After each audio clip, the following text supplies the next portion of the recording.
Ginigilid ko lang yung aking ano. Ayan.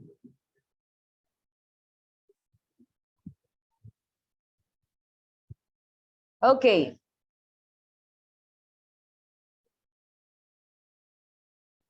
So, pag-usapan muna natin itong dispute resolution system and amicable settlement. So, medyo hindi ko masusulatan ito. Wait lang, try kong sulatan. Kung carry dito sa laptop. Pwede. Straw, stamps, spotlight. Spotlight.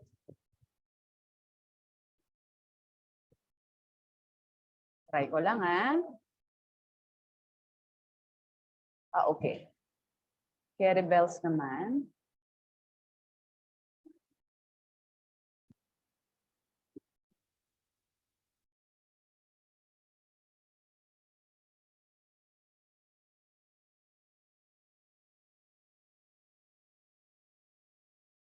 All right. So, etong batas, guys, lumabas na to, ha? No? Paki-take note ito, yung Alternative Dispute Resolution Act of 2004. Yan. So, bakit ginawa itong batas na ito? To promote, ayan, inisa-isa ko na po, ha, kung bakit siya ginawa at nabuo. First is to promote party autonomy in the resolution of disputes or the freedom of the parties to make their own arrangement to resolve their dispute. Para hindi na masyado pang madagdagan kung ano man yung mga kaso na inaakyat sa korte. Okay?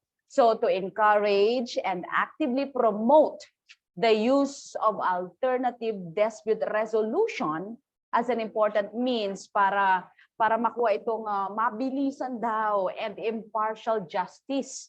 Siyempre kasama dyan yung declogging ng ating court dockets. Dahil nga napakarami na po mga cases ang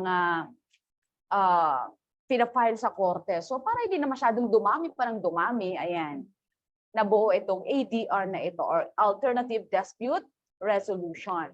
At isa pa dyan, guys, is to provide means for the use of ADR as an efficient tool. Ayan, guys, lalagyan ko ng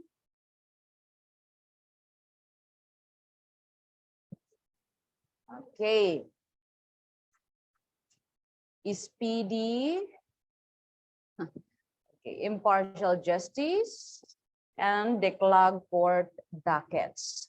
And of course, efficient tool daw po yan, and alternative procedure for the resolution of appropriate cases. Kung kaya naman pag-usapan, pag-usapan na lang, at kung kayang pagkasunduan na, no? So to enlist active private sector participation. What else?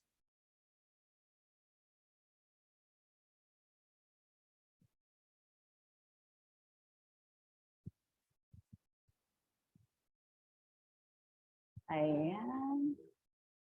Okay. Bakit ayaw? There you go. So pag-usapan natin, ano naman ngayon yung tinatawag natin na amicable settlement. So alam na natin bakit nabuo itong ADR na ito. So ano naman yung amicable settlement? Ang amicable settlement, guys, was formally institutionalized para daw matulungan itong korte natin na huwag masyadong napakaraming cases, no? To avoid such docket congestion. And syempre, enhancing the quality of justice, no, dispensed by them. And dito sa amicable settlement, ang context of restorative justice. Alam naman natin, guys, kung ano yung restorative justice, di ba? Ayan, para hindi na ma-involve pa yung korte dyan. Draw. Medyo mahirap itong ano natin. Wait lang, guys. Eraser. Ayan. Okay. So, draw. Ayan. Context of restorative justice. Ayan. To serve, to reference the objective of amicably settling dispute or hindi pagkakaunawaan ng dalawang partido at the elementary level. Saan yan, guys? Saan? Sa yung tinatawag nating barangay, no? So, barangay justice system. And so kung kaya rin naman pag-usapan sa barangay, doon na lang. Primarily guys, ang objective ng pagre-restore down ng personal relations and initiate effort from those that are mainly affected. So pinag-uusapan yan sa barangay pa. Sa barangay pa lang, no? Para syempre hindi na maiakyat pa sa korte dahil nga ang dami-dami ng cases, no? Na hawak ng korte. And of course, ano ba yung concept ng conflict na yan? First, what is conflict? Ano ba yan? Hindi pagkakaunawaan ng dalawang partido. Ayan po yung conflict dyan. So, it is defined as a struggle between people. The struggle may be physical or between conflicting ideas. And dahil nga syempre, may mga instances talaga guys na tayo, no? Meron tayong mga hindi pagkakaunawaan. So kung keri namang pag-usapan sa barangay, doon na lang, no? So the word comes from the Latin term na confligere. And confligere. Ito, lalagyan ko ng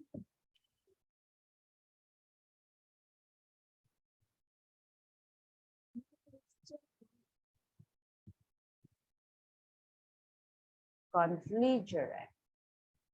Yan. So ano ibig sabihin itong confligere na ito? To come together for a battle. Ayan. So conflicts can either be within one person or they can involve several people or groups. So merong nag-aaway, merong hindi nagkakaunawaan. So ayan po, papasok na dyan yung tinatawag natin na conflict. Alright. So medyo mahirap pala ng konti ito pag sa laptop, no? Kailangan mano-mano. Kung sa cellphone, mabilis. Alright. So conflict, guys, is a natural disagreement, no? As I said kanina, syempre hindi sa lahat ng panahon ay nag-agree tayo sa isa't isa. Meron talagang hindi pagkakaunawaan. Natural disagreement arising between two or more people. Guys, two or more people, para magkaroon ng conflict. Hindi pwedeng ikaw lang. Conflict ka sa sarili mo. May ganun ba? So it exists when they have incompatible. O, ayan, lalagyan ko ulit ng ano to.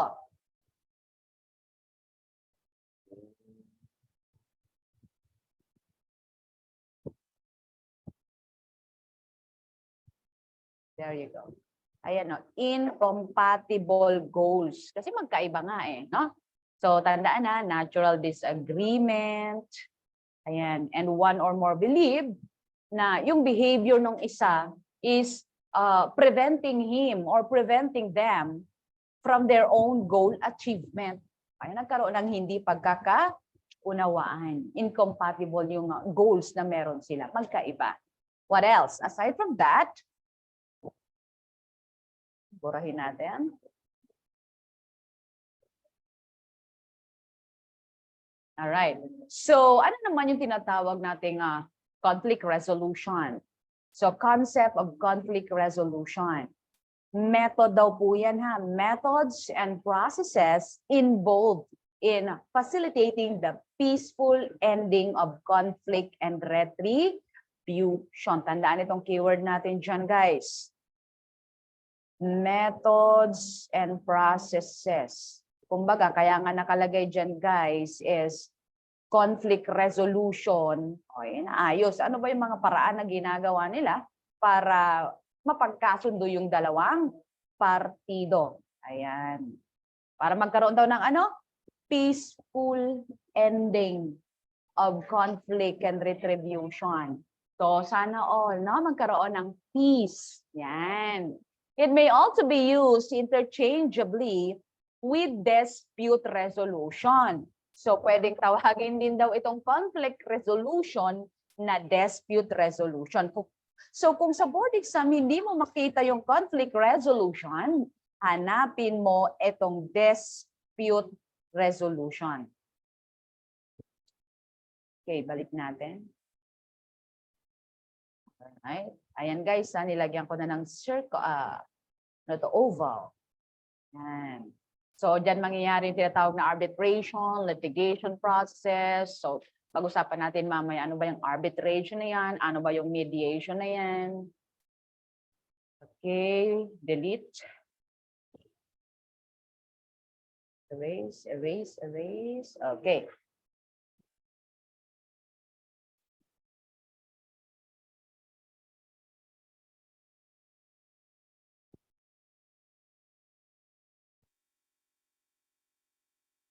All right.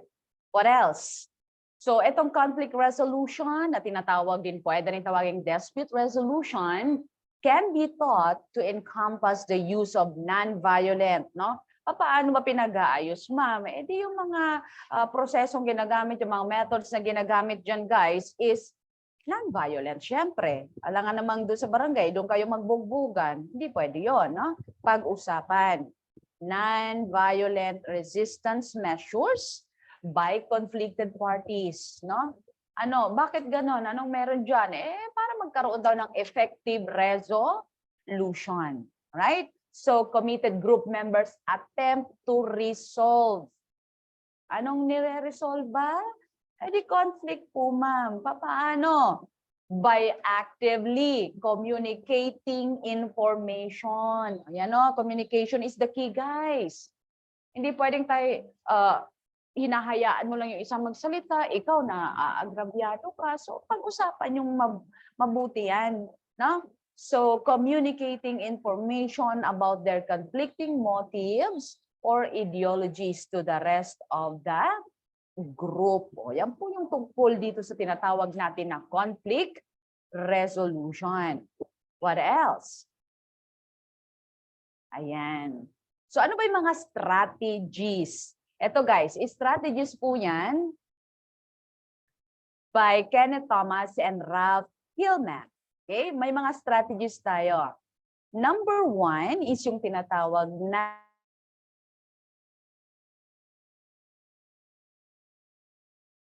guys, no? Kasi nasa laptop tayo. Kailangan talaga mano-mano. Ano ba? Erase, erase. Okay, guys, kung may mga questions kayo, sa bandang dulo na natin yan ha, para tuloy-tuloy po tayo. Siyempre naman, mamaya may mga inaantok na dyan. Kapag may inantok, i-chat nyo lang ako, sabihin mo, ma'am, kanta ka muna. Kakantahan ko kayo, okay? So, conflict resolution strategy number 1. May tinatawag tayong avoiding. No? What is avoiding? In Tagalog, iniiwasan. No? You just ignore.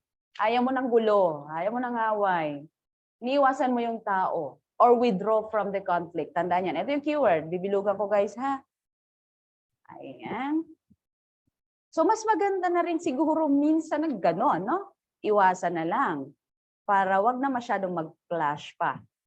Ayan. Pero meron ding disadvantage, no? Yung pag-iwas ng pag-iwas. Lalo na kung ang pinag-uusapan natin is hindi simpleng sigalot.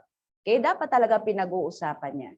But dito sa CRS or conflict resolution number 1 na tinatawag nating avoiding, eto guys, is ini-ignore ng isang partido, yan, or nagwi-withdraw sila sa conflict. They choose this method when the discomfort of confrontation exceeds the potential reward of resolution of the conflict. Feeling niya wala na talaga magagawa yung pakikipag-usap na yan, iniiwasan na lang nila. So when conflict is avoided, walang mareresolba. Yun po sa strategy number 1, guys. Ha? So I do believe naman na kapag iniiwasan natin yung mga conflicts, lalo na sa mga hindi simple lang, hindi nare-resolve yung issue. Pero may advantage at merong disadvantage naman yan. Kung gusto mo ng peace of mind, pwede rin yung mag-iwasan mo na lang, no? Pero kung gusto mo na ma-resolve talaga yan totally, o edi mag-usap kayo. As I said nga kanina, communication is the key. Alright? So, Naiintindihan niyo po ba itong strategy number 1, guys? Meron ba kayong any violent reaction? Any violent reaction? Kausapin niyo po, guys. Mag-chat kayo dito. Naririnig ba ako? Baka nawala na ako, ha? Good evening, good evening. May mga kapapasok pa lang. Alright. Kain, sige. Kain lang kayo. Online lang naman tayo. Kahit mag-CR pa kayo dyan, basta naka-off lang yung ano nyo, yung cam. Good evening. May tanong kayo? Naintindihan po ba yung strategy number 1? Yung avoiding. Simple lang naman yan, iniiwasan. Hi, good evening. Naririnig naman. Okay. Huwag kayong mahiya, ha? Kausapin niyo ako. Kasi parang ang pangit, ako lang nagsasalita rito. Alright, so, naintindihan niyo na yung number 1. Puntahan natin, guys, yung strategy. Wait lang, wait lang. Delete ko lang. Guys, ha, magtulungan tayo na makapasa kayo, ha? So, focus lang. Kung ano yung mga hindi nyo alam, sulat nyo. Yung mga alam nyo, adi good. Alright. Sa number 2, ano bang meron sa number 2? Conflict. CRS, number 2, yung tinatawag nating competing. Alright. Competing. So, kailan ginagamit itong strategy number 2? Ito, guys, ay ginagamit ng mga tao, no? Who go into a conflict planning to win. Yan ang purpose niya. Nagpaplano ng maigi yan, pinagpaplanuhan lahat-lahat para siya ang manalo. Okay? So ano yung pinaka-end goal niya rito? To win. Ayan. Sino ba naman ang gustong matalo, di ba? So kailangan tayo manalo. So yung mga taong ito, they are assertive and not cooperative kasi gusto nila sila talaga yung mananalo at sila yung lalo na kung ego nila yung tinamaan. Ayan, hindi talaga magpapatalo yung mga yan. Nawawala yung papasok na diyan yung tinatawag natin pride, no? So this method is characterized by the assumption that one side wins at yung mga natalo, edi sila yung talo, no? Pero mas maganda talaga parehong panalo. Yun ang pinaka ano talaga natin diyan. Pero kung CRS number 2 ang gagamitin, isa lang ang mananalo talaga diyan. And the rest, uwi na lang ng luhaan. Diba? So that's strategy number 2. Okay, naintindihan po ba itong number 2? Yes, no, maybe, sometimes. It depends, ma'am. Okay, tama rin mag-chat. Para kayong ex ko. Tamad-tamad mag-chat. O ano? Ako na mag-chat sa inyo. Okay? May tanong po ba? Guys, huwag kayo maya sa akin. Tayo lang to, ha?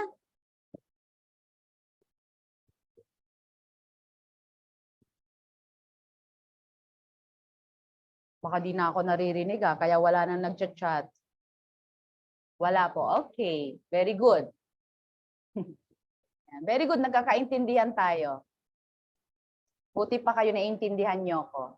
Alright. Puntahan natin. Etong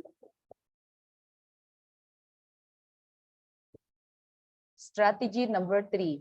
Okay. Yung tinatawag natin na accommodating. Oh, parang accommodation ba yan, ma'am? So pag sinabi natin accommodating, guys, ito naman yung ginagamit ng isang partido, no? Who gives in to the wishes or demands of another. Oh, bibilugan ko yung keyword natin dyan, ha? Gives in. Parang napaka-ano niya. Sige, go. Kung anong trip nyo, kung anong gusto nyo. Parang ganon. Masyadong mapagbigay ito, no? Ayan. Gives in to the wishes or demands of another. So, they are very cooperative, no? Very rather, hindi very. Very cooperative. Hindi sila assertive.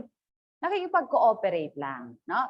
This may appear to be a gracious way to give in when one figures out, no, has been wrong about an argument. So kung feeling mo mali ka, pag-cooperate ka na lang, kung ano yung trip nung isa, yung gusto nila, o di, go na. Parang ganun po yung accommodating, ha? So like avoidance, it can result in unresolved issues. Ayan. Kasi hinayaan mo na eh. Sige, kung anong trip niyo sa buhay, go. Ganun lang. Pero ikaw, masama loob mo. Diba?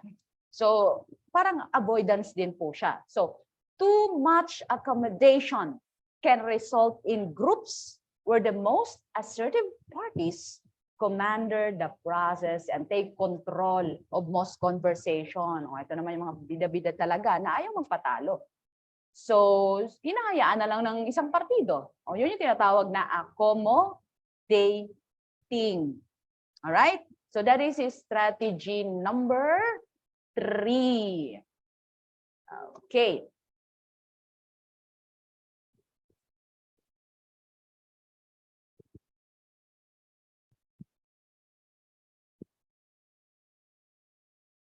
Next is, ilang strategy ba yan, ma'am? Okay. Conflict resolution strategy number 4. May tinatawag tayong collaborating. Parang collab lang ba yan, ma'am? So collaborating, guys, ito naman yung method na ginagamit when people are both assertive. Bilugan natin. Ayan. Both. Kaya nga collab, di ba? Hindi pareho kayo. You are both assertive and you are both cooperative. Para maganda to, guys. Kasi kayo, no, you may learn to allow each participant to make a contribution with the possibility of co-creating a shared solution. O, di ba? Nagtutulungan kayo para ma-resolve yung issues kung ano mang meron kayo, no? So, pagkakasunduan nyo yan. Walang matatalo dyan. No? So, a great way to collaborate and overcome conflict is to reach out and touch them. So, napakalayo nito, guys, sa tinatawag natin kaninang avoiding, tsaka yung kakatapos lang na yan, accommodating. So, okay tong collab na to, guys. Maganda talaga may pag-collab para nagkakaunawaan. All right, what else?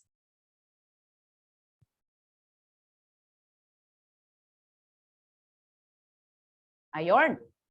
Conflict resolution strategy number 5. Ano naman yan? Compromising. So what is compromising? Yung mga participants, they are partially assertive. Oh, yan ang keyword na partially, hindi buo, hindi totally. Okay, hindi cooperative talaga, partial lang. Okay, bilugan natin. Partially.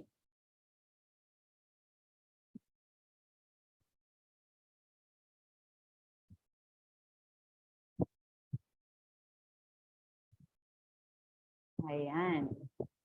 Partially assertive and partially cooperative. So itong concept na to is that everyone gives up a little bit, no? Hindi totally, a little bit lang of what they want. So no one gets everything they want, no? So yung perception of the best outcome when working by compromise is yung split the difference. Walang mas lamang, di ba? So pareho lang kayo, hindi nyo nakuha yung pinaka-total na ano nyo, goal ninyo. So compromise is perceived as being fair din po. Being fair kasi pareho kayo, equal lang yung nakuha ninyo. Even if no one is particularly happy. Kasi nga, hindi mo naman nakuha yung pinaka-goal mo, hindi ka nanalo. Pero may nakuha ka pa rin. Fair yun, kasi pareho kayo. No? So, hindi kayo talaga happy dun sa naging pinaka-outcome. Pero wala namang natalo talaga ng bongga dyan. So, yun yung tinatawag na compromising. Okay? Ay, ano ba mga strategy na yan, ma'am? Iba-iba kasi yung ginagamit, no? Ng mga partido na yan. What else? Ayan.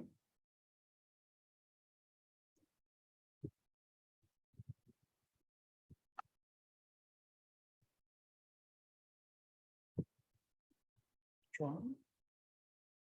Okay. So let's talk about, guys ha, lumabas na to sa board exam ha. Etong RA number 9285. Lately lang po ito guys. Lately lang. Pakikopya. Anong batas yan? RA number 9285. Anong title niyan? O para hindi kayo mahabaan, ADR. ADR system in the Philippines. Alternative Dispute Resolution System in the Philippines. This is a board exam question. Wait a minute.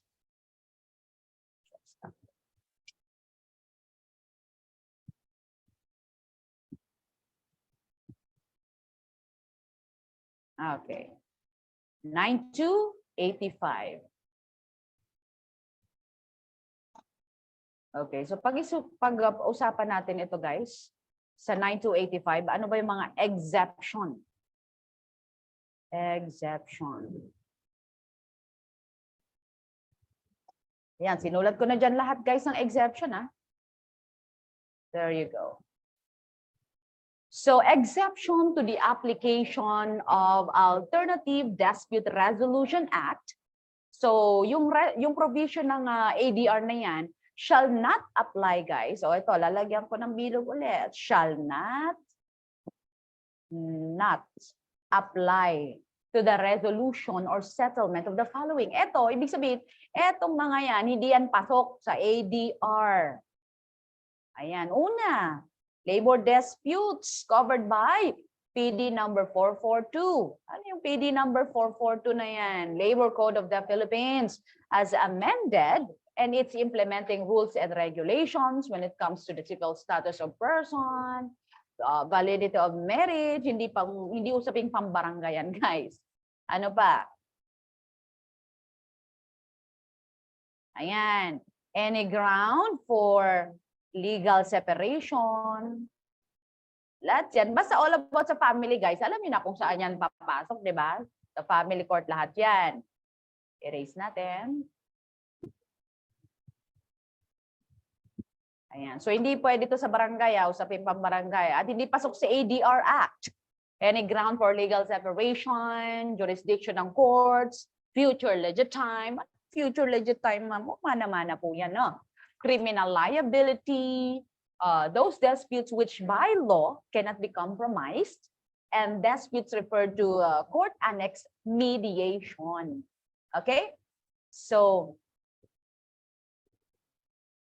ano pa ba? Ano naman yung tinatawag natin na international commercial arbitration? Okay? So, eto guys yung arbitration na kung saan parties to an arbitration agreement at the time of the conclusion of that agreement, their places of business is in different state. Kaya nga international eh. O, common sense lang naman yan. Kaya sabi ko, kapag kayo magbo-board exam, huwag kakalimutan sa bahay ang NOA at ang common sense. Kaya nga tinawag na international. Alam nga naman dito sa Pilipinas, na magkaiba pong states, different states. Or one of the following places is situated. Yung isa nandoon sa labas ng bansa natin. Okay? So, in which the parties have their places of business. Ayan po. Yun po yung international commercial arbitration. Okay. So, ano naman yung tinatawag na domestic arbitration? Domestic.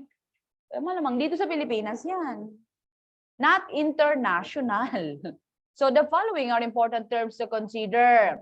Meron tayo guys tinatawag na ad hoc arbitration. So ibig sabihin itong ad hoc arbitration na yan is an arbitration administered by an arbitrator o kaya naman yung mga partido, no? Na gustong pag-usapan ng kanila mga problema. Okay? So, an arbitration administered by an institution shall be regarded as an ad hoc arbitration kung ang institution na yan is not a permanent or regular arbitration institution ng Pilipinas natin. Okay? So, pwedeng isang arbitrator o kaya naman yung mga partido na gusto nilang pag-usapan yung kanilang mga conflicts. So, ang tawag doon is ad hoc arbitration. Pwede ring institution. Basta yung institution na yon is hindi po siya yung permanent na regular arbitration ng bansa natin. So, ang tawag doon, ad hoc arbitration. Okay. Ayan. What else? Ano naman daw yung other forms of ADR or alternative dispute resolution? Meron tayong tinatawag na early neutral evaluation. Alright. So, ano naman yung early neutral evaluation na to? Ito guys ay isang proseso ng ADR na kung saan yung parties, no? Yung mga partido na yan and kasama ang kanilang mga lawyers are brought together early. O yan, kaya nga early, ma'am. O yan, early. Common sense lang naman yan. Early in the pre-trial. Okay?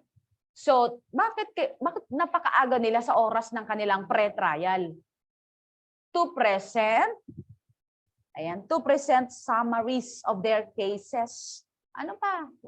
To receive a non-binding assessment ng isang experienced neutral person. Ibig sabihin guys nitong neutral person, wala kang pinapanigan, wala kang kinikilingan, serbisyong totoo lang. Diba? Okay? So, with expertise in the subject matter or substance of dispute. Ano ang tawag dyan? E-N-E. N-E. Early neutral evaluation. Right? Okay, what else? Opo, kanina pa kami nag-start. Bakit ngayon ka lang? O, diba? Welcome. Welcome to Mobile Legend.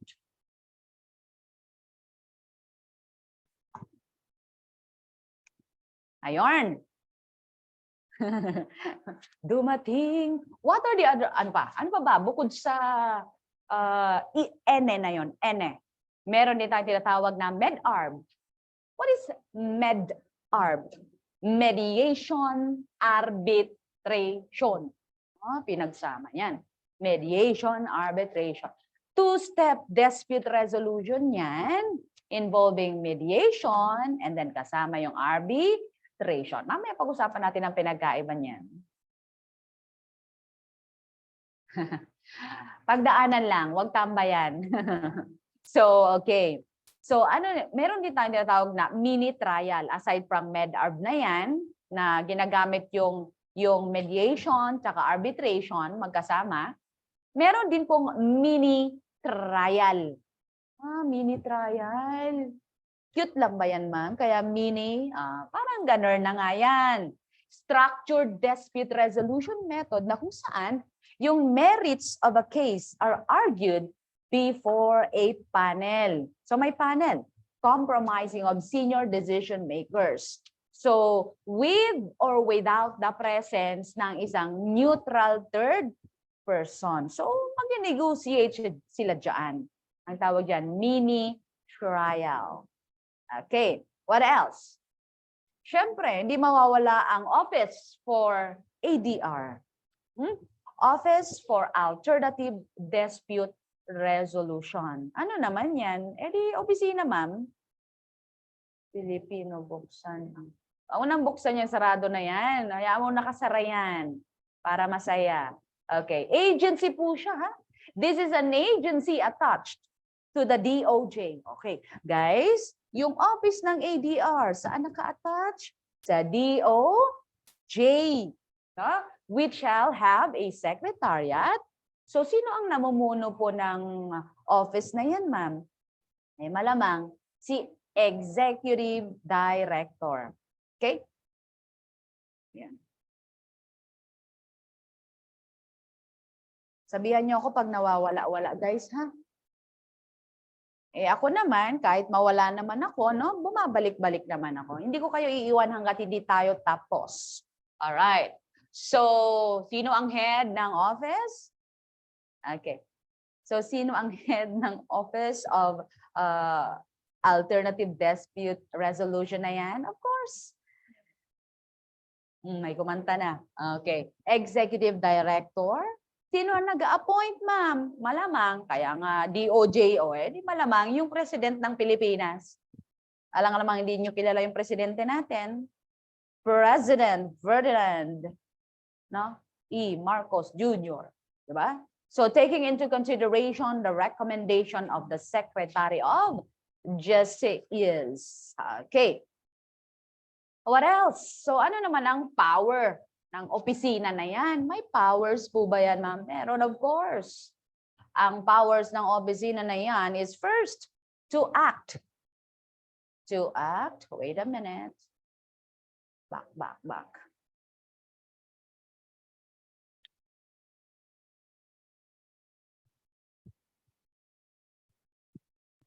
Ayan. To act as appointing authority. Yan. Ito nag-appoint kung sino yung mga mediator, kung sino yung mga arbitrator. No? When the parties agree in writing that it shall be empowered to do so. So, sa opisina yan. Ano pa? Conduct seminars, symposia, conferences, other public fora, and publish proceedings of the said activities and relevant materials or information na magpo-promote, na magde-develop, at mag-expand ng paggamit netong alternative dispute resolution.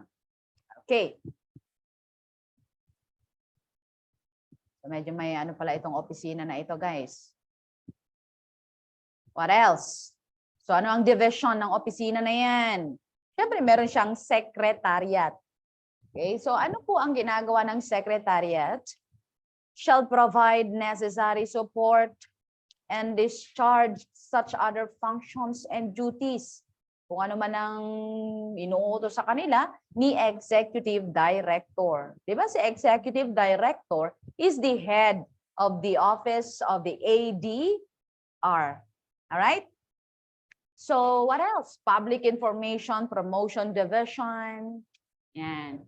Yan naman yung in charge sa pagpapakalat, no? Pag-disseminate ng mga information, the promotion of importance and public acceptance of mediation, conciliation, arbitration, o kung ano pa mang klase. Na? Alright. So, meron din siyang training division. Ano naman ang ginagawa ng training division? So, it is in charge with the formulation of effective standards. Ano ba yung mga magagandang dapat nilang gawin, no? For the training ng mga practitioners ng ADR. Kaya nga training division pinapractice ba yung mga practitioners na yan? Ano ba yung mga effective standards, no? Sila yung magkakandak ng mga trainings in accordance with such standards. Issuance of certifications of training. No? So, ADR service providers who have undergone the professional training provided by this office. So, under po yan ng training division. What else? Meron din siya. Ano ba yung advisory council? Binubuo yan ng mediation, profession, arbitration, ADR, IBP, academia. Yan. Yan po yung mga nagbibigay ng advice. What else? Ano ba ang role ng advisory council? To advise. Kaya nga advisory. Diba? Common sense ang tawag dyan. No? Advisory means ang ginagawa mo is giving advice. Kanino?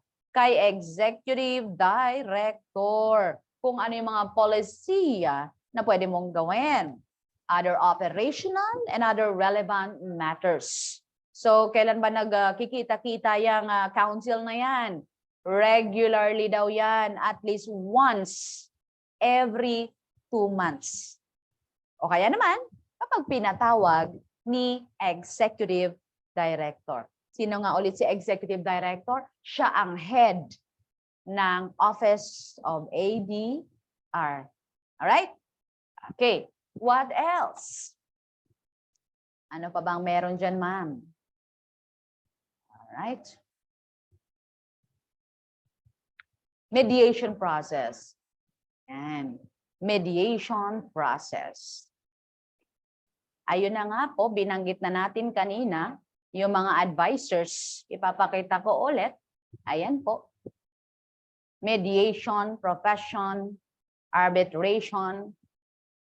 Bilangin na lang, 1, 2, 3, 4, 5, 6. It depends din kung dadagdagan pa nila yan. Okay. So ano naman ang mediation process? Voluntary process naman yan na kung saan, guys, pag ang question is, merong mediator, ang pagpipilian is mediation, arbitration, huwag kayong magdadalawang isip, huwag kayong magsisi-second thought, ha? Kaya nga mediator, si mediator para kay mediation. Tapos si arbitrator para sa arbitration. Okay? Common sense lang po yan. So, mediation is a voluntary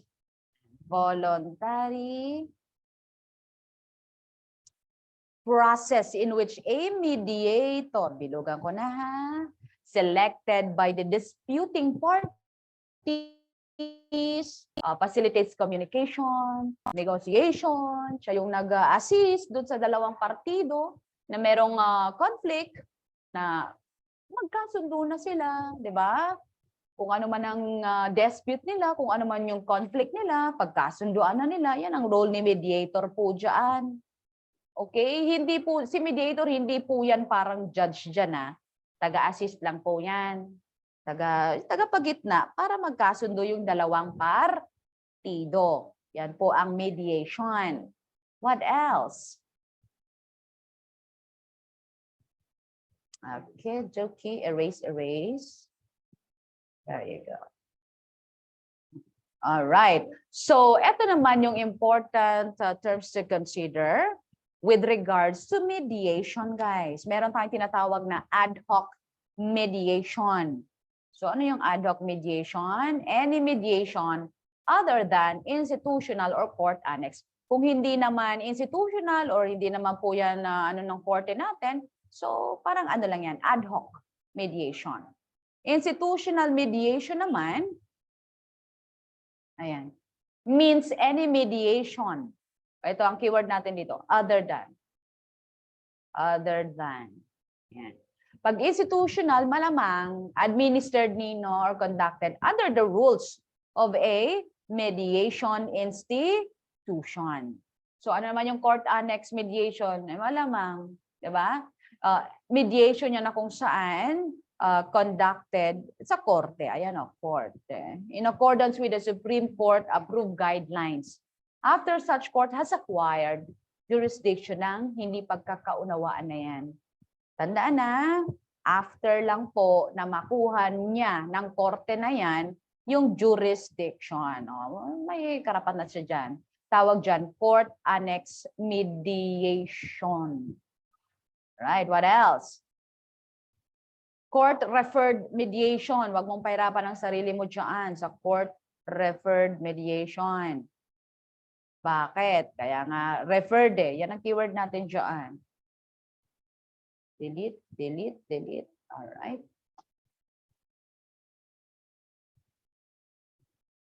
Okay, so there you go. Mediation ordered by a court. Ni-refer, parang inutusan ka. Parang ni-refer ng korte na mag-conduct kayo ng mediation. Ang tawag doon is court-referred mediation. Anong keyword natin dyan? Ordered by the court. Yan. Ordered by the court na mag-conduct kayo ng mediation na yan. In accordance with the agreement of the parties when an action is prematurely commenced in violations of such agreement. So ano naman yung certified mediator? O, malamang certified nga eh. Ikaw yung mediator na kung saan certified by the Office of the ADR na ikaw daw ay you completed its regular professional training program. At syempre, meron kang certification. So ang tawag sa'yo, certified mediator. O ano naman itong mediation party? O malamang person who participates in mediation. Na kung saan yung kanilang consent is necessary para maayos yung hindi pagkakaunawaan na yan. Mga partido ito ha, kung kasali dyan. Kung hindi ka kasali, hindi ka pwedeng tawaging mediation party. Okay. What else? Mediator, malamang common sense. One who conducts mediation. Yan naman si mediator. Delete, delete. Okay. Erase, erase. There you go. Okay. Who conducts mediation. Yan si mediator. Non-party participant ang tawag sa isang tao other than a party or mediator. So kung ikaw o susero ka lang dyan, no? Ang tawag sa iyo, non-party participant. Non means hindi kasama. No? Wala ka dapat dyan, parang gano'n. Pero, you participate in a mediation proceeding bilang witness, pwedeng resource person, or expert. So, non-party, kasi hindi ka kasali sa party na may conflict. Kasi ikaw ay kanilang witness, kanilang resource person, or expert. No? Witness man yan, kung ano man ang role mo dyan. Selection of mediator. The parties have the freedom to select their mediator. So kung kayo dalawang partido, may kalayaan daw kayo na piliin kung sino ang mediator na gusto mo or gusto nyo. So the parties may request the Office of the ADR to provide them with a list. Okay? So bibigyan sila ng listahan ng mga certified mediators. Tapos kayong dalawang partido, pipili kayo kung sino yung mga mediators na gusto ninyo. So the Office of the ADR may be requested to inform the mediator na siya ay napili ng dalawang partido. O, ganun yung proseso dyan guys sa pagpili ng isang mediator. Alright. Erase. Replacement. O, pagpalit naman daw ng mediator. Kapag daw yung mediator selected is unable to act, hindi niya nagawa. No? For any reason, the parties may, upon being informed of such fact, pwede silang pumili ng ibang mediator. Pwede ka nilang palitan kung ikaw yung mediator na napili nila nung una. Ganun naman talaga. Kung ikaw bilang mediator, hindi mo nagawa yung responsibility mo bilang isang mediator na ikaw ay napili, so papalitan ka. Ganun lang naman yun. So be responsible para di ka palitan. Char. So, refusal or withdrawal of mediator. Ano naman yan? Ikaw ba bilang isang mediator, pwede kang mag-refuse from acting, napili ka? Pwede ka bang tumanggi? Pwede po. You may. No? Or you may withdraw or may be compelled to withdraw from the mediation proceeding. Ano yung mga circumstances daw, ma'am, para ikaw ay mag-withdraw? Or pipilitin ka na mag-withdraw kahit ayaw mo? Ayan. Or ikaw yung mag-refuse? Ano ba yun, ma'am? Kung, ayan po yung mga reasons dyan, guys. Isa-isahin natin yung mga rason kung bakit ikaw magre-refuse or hindi ka nila bibigyan ng chance na maging mediator. If, ayan guys ha, if any of the parties so request the mediators to withdraw. Okay. Kung yung kabilang partido ayaw sa'yo, pinapa-withdraw ka, withdraw. The mediator does not. O, ayan, yan, does not.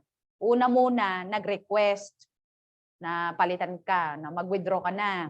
Tapos, sumunod, pwede ring wala kang qualification. No? Does not have qualification, training, and experience. Kaya pinag-withdraw ka o kaya naman ni-refuse mo. Yan. O kaya naman, questionable yung pagiging impartiality. Yung impartiality mo, yung pagiging fair mo, questionable.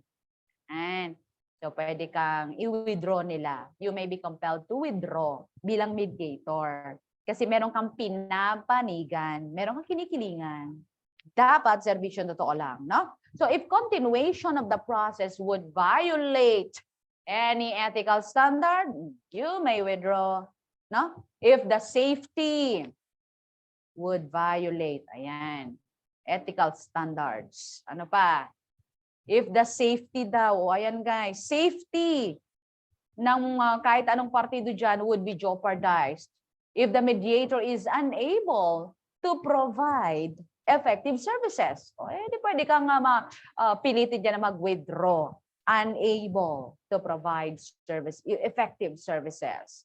O kaya naman, itong pinaka-most, in case of conflict of interest. Kasi kapag merong conflict of interest, guys, ay mawawala na yung dyan, fairness. No? Kasi may papanigan ka. O kaya naman, hindi ka pwede talaga dyan dahil yung isang partido kamag-anak mo, di ba? May connection ka doon. So, pwede kang mag-refuse or pwede kang mapilitan na mag-withdraw. So, yan guys, ha? What else? Okay. So, dito naman, in any of the following instances, ayan, in any of the following instances, if the mediator is satisfied that, ano naman yan, ma'am? Erase natin. Erase, erase, erase.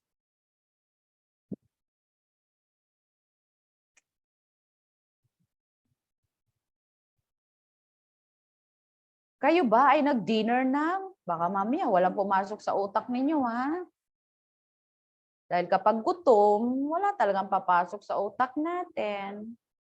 Nakikinig lang kayo pero nakakalimutan nyo na agad, di ba? Dapat focus talaga.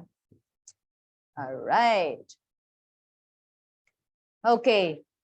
So, in any of the following instances, if the mediator is satisfied that, there you go, one or more of the parties is or are not acting in good faith, pwede ka mag-refuse. Ikaw mismo. They're not acting in good faith. Ayaw mo ng mga ganon. Lokohan yan. The parties' agreement would be illegal. Hindi pwede yan. Huwag ka nang sumali dyan. Involved in the commission of a crime. Ano pa ba? Continuing the dispute resolution would give rise to an appearance of impropriety. Problema din po yan. Continuing with the process would cause significant harm. Ayan, harm to a non-participating person or to the public. Or kaya naman, continuing discussions would not be in the best interest of the parties. Halimbawa, yung kanilang minor children. So, pwede silang mag-withdraw dyan. Aside from that, ayan, yung ano ba yung ethical conduct ng isang mediator? Kung ikaw ay isang or magiging mediator, ano ba dapat ang meron kang qualification? Ito. Competence. Yan. Unang-una, competence. Ma'am, paano ba malalaman na ako ay competent? What is the definition of the term competent? No? Siyempre, para masabing ikaw ay competent, walang kulang sa'yo, walang kulang sa iyong qualification. Diba?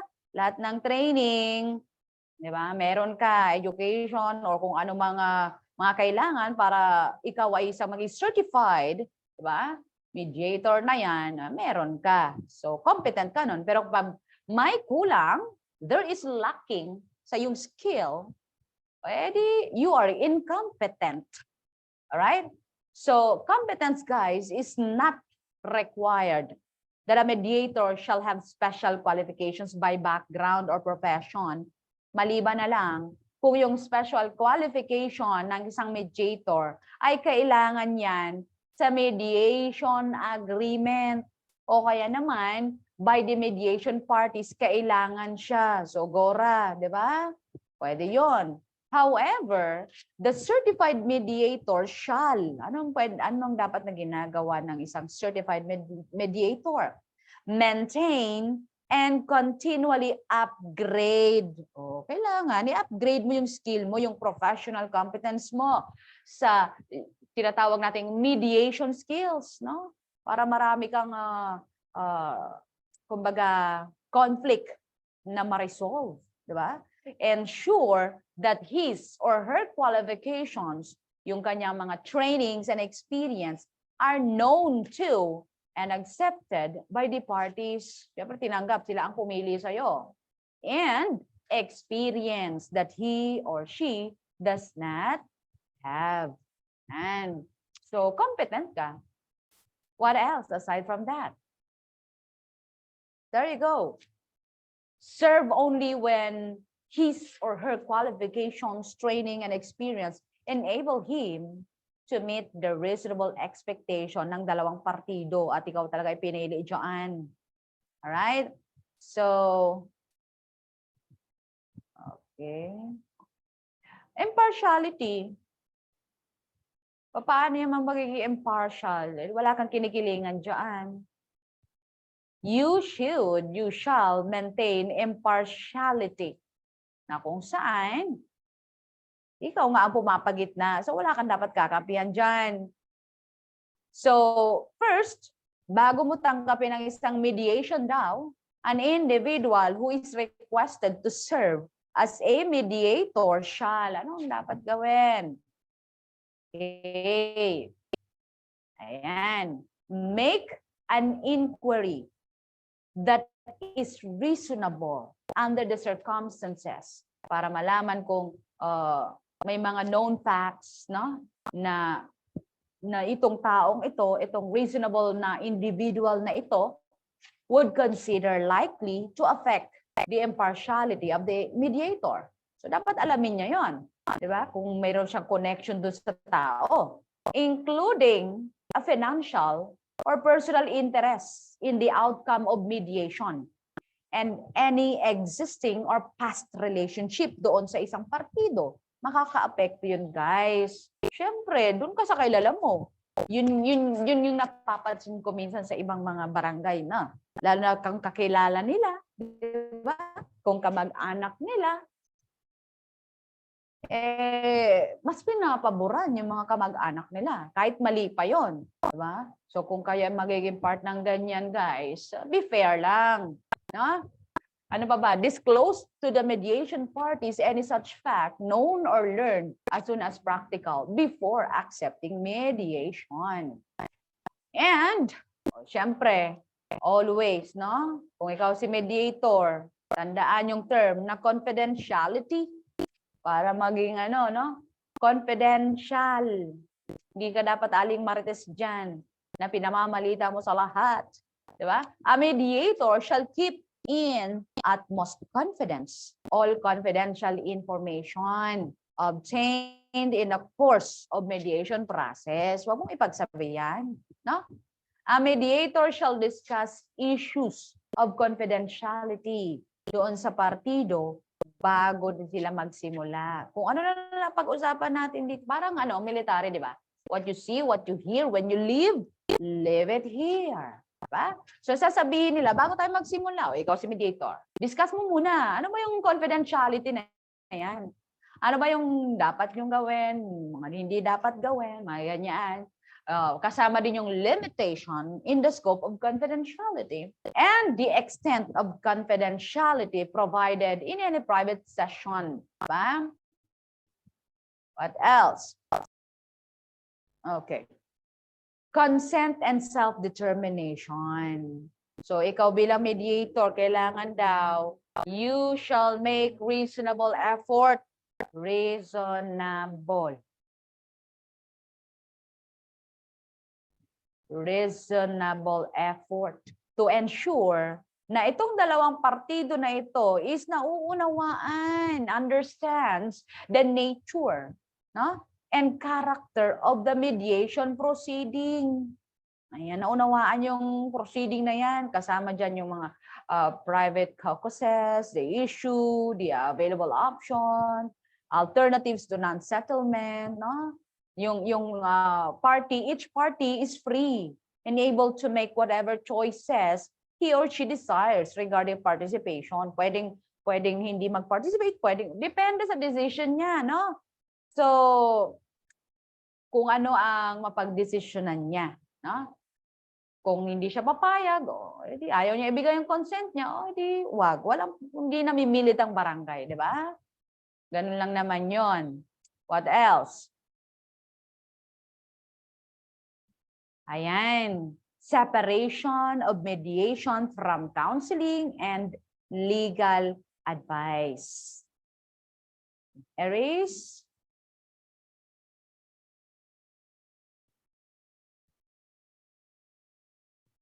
Ayan. So, except daw, no? Kailangan separated daw yung mediation sa counseling and legal advice na yan. Maliban kung except in evaluative mediation o kaya naman yung partido na yan is nag-request ng mediator. So, a mediator shall refrain. Hindi siya pwedeng magbigay na lang basta-basta ng mga legal advices, no? Or technical advice, and otherwise engaging in counseling or advocacy. So, kailangan iwasan niya yan, yung pagbibigay ng mga, lalong-lalo na guys, yung legal. Kasi hindi ka naman arbitrator. You are a mediator. Okay? So, abstain. You should abstain from expressing your personal opinion in the rights and duties of the parties and the merits of any proposal made. Kasi ang gagawin mo lang naman bilang mediator, pagkasunduin yung dalawa, tulungan mo silang umabot sa isang agreement ng pagkakasunduan nila. No? So, hindi kung ano-ano pa man. What else?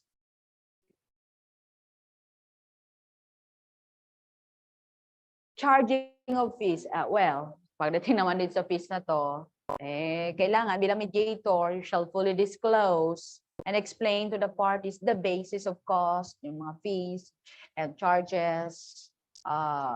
The mediator who withdraw. Kapag nag-withdraw na,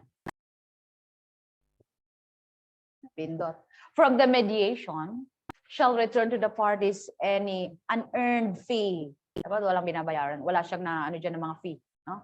Unused deposit. No? Ibalik niya sa partido na yon. Nag-withdraw ka so ibalik mo. A mediator shall not enter into a fee agreement which is contingent upon the results of the mediation or the amount of the settlement. So it depends pa rin po. Promotion of respect and control of abuse of process. Ikaw bilang mediator, you shall encourage mutual. Tandaan. Encourage mutual respect. Dapat walang dyan, bugbugan. No? Respeto nyo ang bawat isa. No? So, ikaw, mediator, trabaho mo yan. Encourage mo yung dalawang yan. Respeto, no? Yung bawat isa. And shall take reasonable steps subject to the principle of self-determination. Para hindi maabuso yung mediation process. What else? Solicitation or acceptance of any gift. Ito naman. Lang usapin naman yan. Dahil yung iba dyan, ayan. Okay. No mediator or any member of a mediator's immediate family, mga kamag-anak. No? O kaya naman, yung kanyang agent, dapat hindi sila nagre-request sa mga nagre-request, nagsusolicit, or tumatanggap ng kahit anong gift, any type of compensation other than the agreed fee. Aside dun sa fee, wala daw dapat pagtanggapin na iba pa. Okay? Yung fee tsaka yung expenses na connected doon sa any matter coming before the mediator. So, huwag ka na mag-request pa ng kung ano-ano pa. Alright? So, hindi pwede yan. Ano pa? Role ng parties and their counsels. Ano naman ang role nila? Designation ng counselor or any person to assist mediation. So, a party may designate a lawyer. Pwede. Kung trip nyo naman at kaya nyo naman, ayan, you can designate a lawyer. Ayan. Or any other person na magbibigay sa kanila ng assistance in the mediation. So, a waiver of this right shall be made in writing. Huwag niyong kalilimut. Kailangan documented lahat. No? So, it should be made in writing by the party waiving it. Kung ayaw mo namang magkaroon ka ng lawyer, ayaw mo namang magkaroon ng tao na magbibigay sa'yo ng assistance, o di, i-waive mo yung karapatan mo na yan, o isulat mo. Diba? A waiver of participation or legal representation may be rescinded at any time kapag nagka-problema. And of course,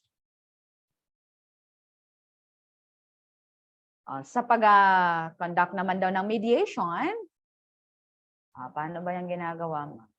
Isa-isayin natin. Dito guys, ang mediator shall not make untruthful or exaggerated claims. Okay, huwag masyadong exage. Untruthful, kailangan ikaw ay nagsasagda ng katotohanan lang, no? Huwag kang sinungaling. O kaya naman, huwag kang exage about the dispute resolution process, yung mga costs, masyadong dagdagan, no? Benefits, its outcome, or the mediator's qualifications and abilities, no? During the entire mediation process. Kailangan totoo lahat kung anong meron, kung anong qualification meron ka, abilities mo, yung mga cost, ano ba yung process, diba? Kung ano nakalagay dyan. And of course, the mediator shall help the parties. Saan? Shall help the parties to reach a satisfactory resolution ng kanilang conflict, no? But has no authority to impose a settlement on the parties. Tutulong lang po siya. Ayan, lagyan natin ang below. Help. Yan. Saan? Sa pag-resolve ng dispute. Yan. Help in the resolution ng ano? Dispute. Pero wala silang authority na mag-impose ng settlement on the party. Kasi nga katulong lang po sila. Tumutulong lang po sila na magkasundo yung dalawang partido. Pagdating sa mga legal-legal na usapin kanina, di ba, sabi niya, hindi sila pwede. Hindi sila pwede mag-decide. The parties shall personally appear for mediation, personally. Hindi pwedeng online. Pwede kay TOEFL. Alright? For mediation and may be assisted by a lawyer. A party may be represented by an agent who must have full authority to negotiate and settle the dispute. So, ayan. Pwede ang lawyer dyan, guys. What else? The mediation process shall, in general, consist of the following stages. Ano ba ang stages ng mediation? Una,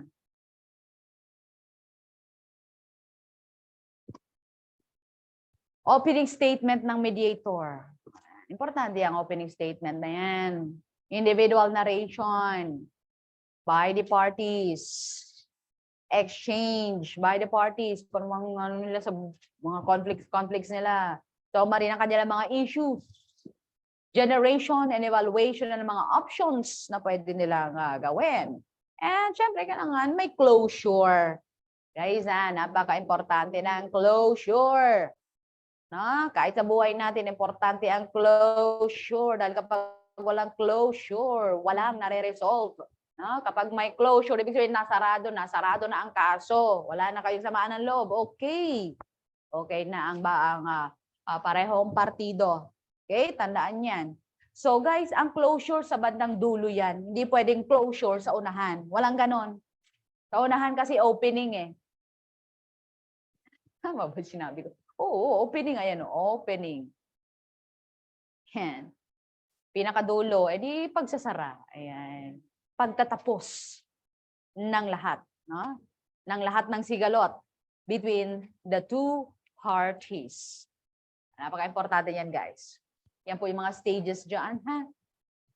Alright.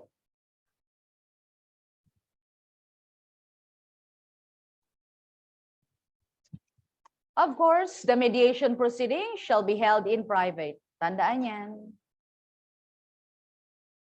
Okay. Bilugan natin yan. Ang mediation proceeding ba? Public or private? Private. Huwag kalilimutan. Gagawin kong pula yan. Paano ba? Ayun, private. Huwag kalilimutan, ha? Yung kung sino lang yung involved dyan. Ha? Yung mga taong, hindi tawag natin mga non-participant. Di ba? So, persons other than the parties. Ayan, guys, ha? Kaya nga private yan. Kung sino lang yung partido na may conflict dyan. Kung sino yung kanilang mga representatives and the mediator. Yan. So, pwede silang umattend dyan kapag binigyan sila ng consent, pinayagan ng bawat partido. Tanda na, private. Alright. So, the mediation shall be closed. Kailan na sinasara yung mediation? Kailangan tapos na. By the execution. Ito, isa-isain mo yan, guys, ha? Isa-isain natin. Kapag nagkaroon na ng execution of a settlement. Na-settled na ba? Okay na, nagkasundo na. Edi, sarado na. Diba? Edi, tapos na. Closed. Ano ba? By the withdrawal of any party from the mediation. Yung isang partido, nag-withdraw na. Edi, panalo na yung isa. Sarado na. Ayaw na eh. Tapos na. Ano pa? By the written declaration of the mediator that any further effort at mediation would not be helpful. And so kapag sinabi na, may kasulatan na itong si mediator na useless lang, yung mga mediation pa na susunod, sara na yan. Closed. Ano pa? Agreement of parties on the place of mediation. So, yung dalawang partido na yan, they are free to agree on the place of mediation kung saan nila gusto. No? And, ayan. Failing such agreement, the place of mediation shall be any place convenient and appropriate to all parties. Mas maganda kung ano yung nasa gitna nila, di ba? Para hindi lugi naman kung saan yung pinaka, gitna. Yan. Pwede yon. Pero kung nagkasundo naman sila sa isang place, okay yon. Ano pa ba? Amicable settlement of dispute naman, katarungang pambarangay, no? Pambarangay. Or the barangay justice system. In English, katarungang pambarangay or the barangay justice system. Ito guys, local justice system po yan. Bilugan. Local.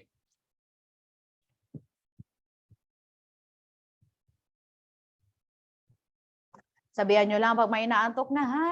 Alam nyo na, mapapakanta na tayo dito. Okay. Local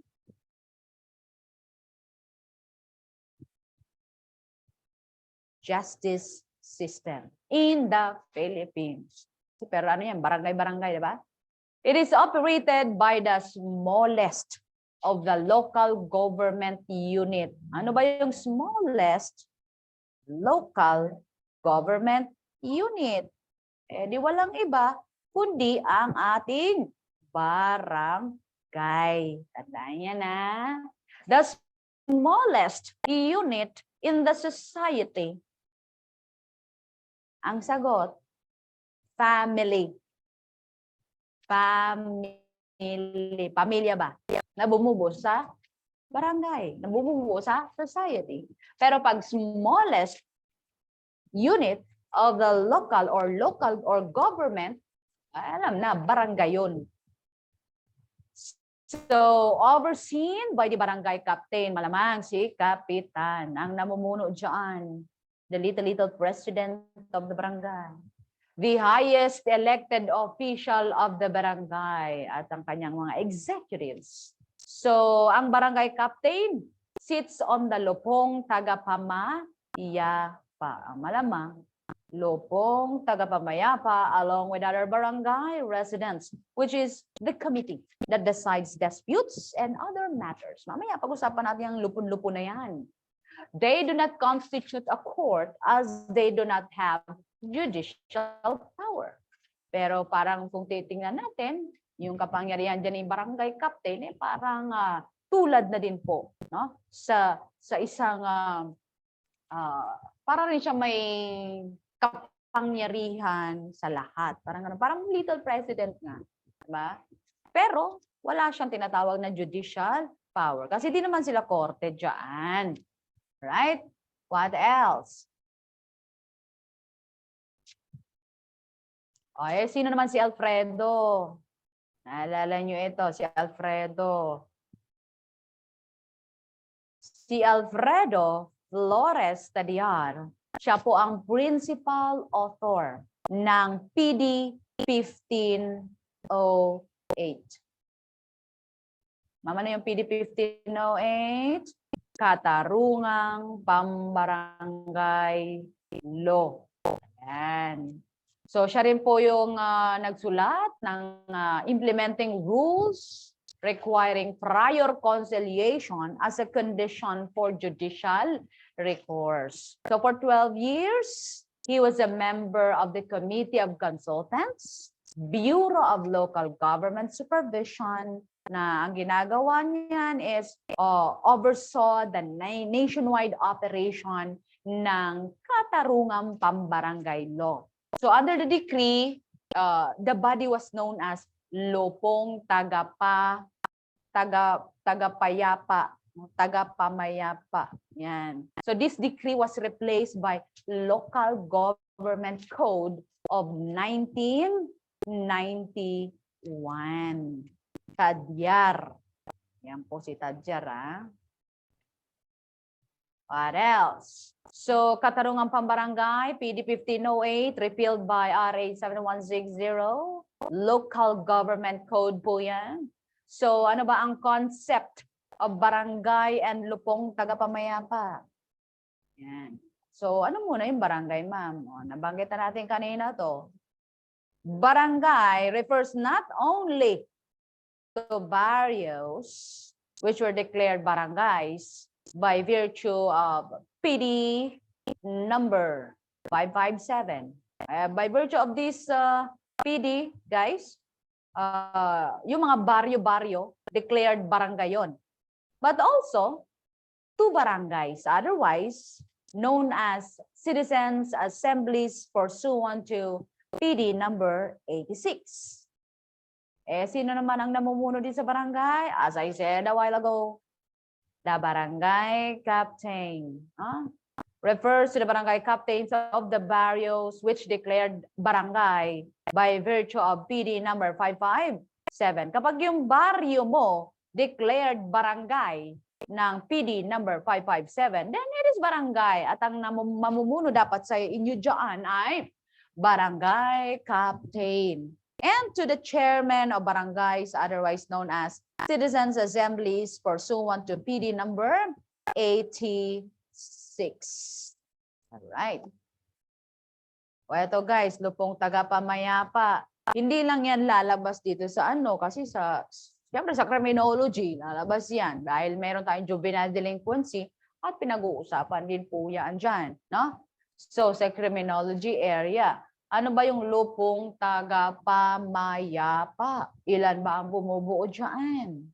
Binubuo yan ng punong barangay bilang chairman. 10 to 20 members po ang bumubuo dyan. So, the lupon shall be constituted every 3 years. So, ito, ilang beses na rin namang lumabas to. Napakadali lang yan, guys. Basta 10 to 20 members, that is LT. Ano yung LT? Lupong tagapamayapa. Madami yan na.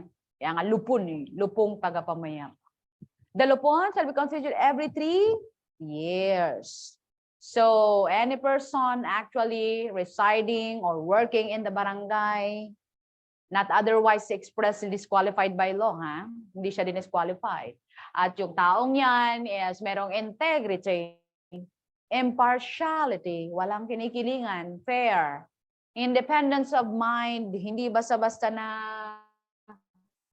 ano ng ibang tao, no? Yung kanyang decision. Meron siyang sense of fairness. Kung ikaw ay meron kang sense of fairness, reputation for probity, o pwede kang ma-appoint bilang member ng lupon. So, a notice to constitute the lupon, which shall conclude the names of the proposed members. Yung mga taong gusto, willing to serve the barangay, shall be prepared by the punong barangay within first 15 days. O yung listahan, ihanda mo na kapitan. No? Yung mga taong gustong magsilbi sa inyong barangay from the start of his term of office. So such notice shall be posted in 3 conspicuous places in the barangay continuously for a period of not less than 3 weeks. Yan, sa lupong tagapamayapa.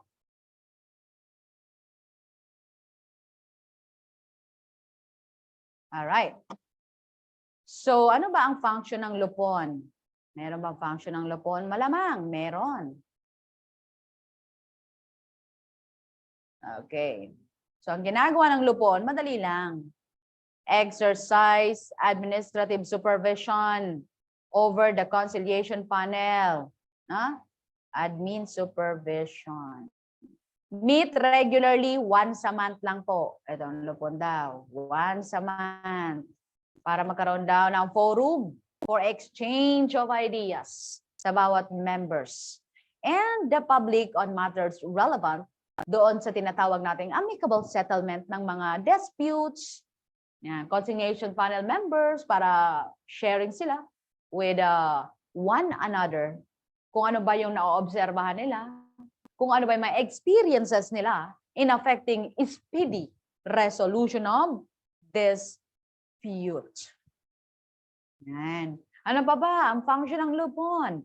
Exercise such other powers and perform such other duties and functions as may be prescribed by the law o kaya naman kung ano man yung ordinansa. Ayan. Siyempre, kung itong si lupon, lupong tagapamayapa, LT,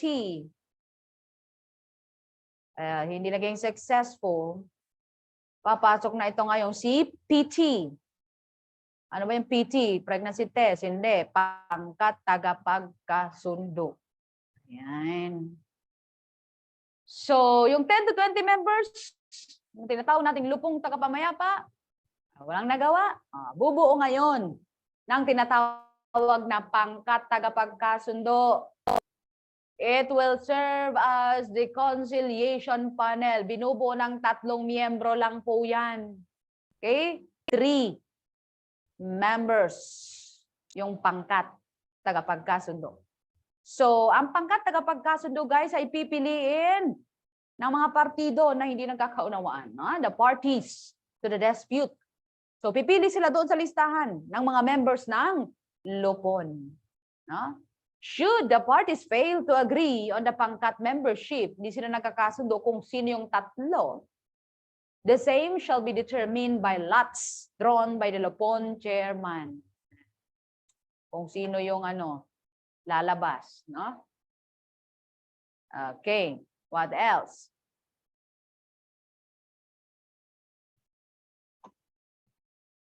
The 3 members constituting the pangkat shall elect from among themselves the chairman and the secretary.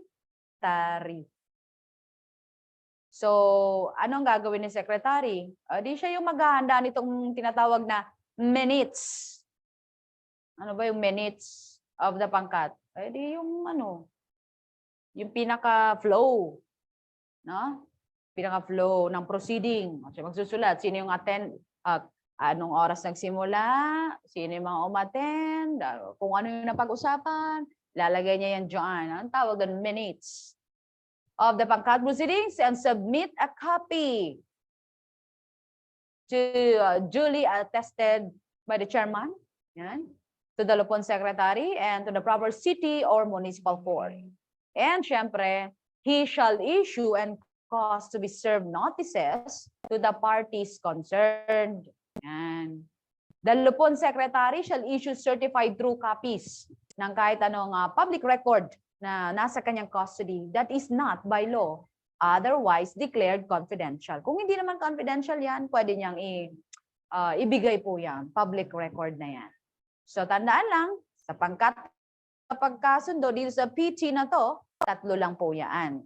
At yung LT, lupong taga-pamayapa, 10 to 20 members po yan. Kasama na dyan si chairman.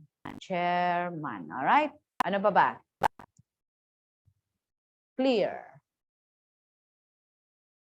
So ano ba yung pasok, no? Dito sa amicable settlement?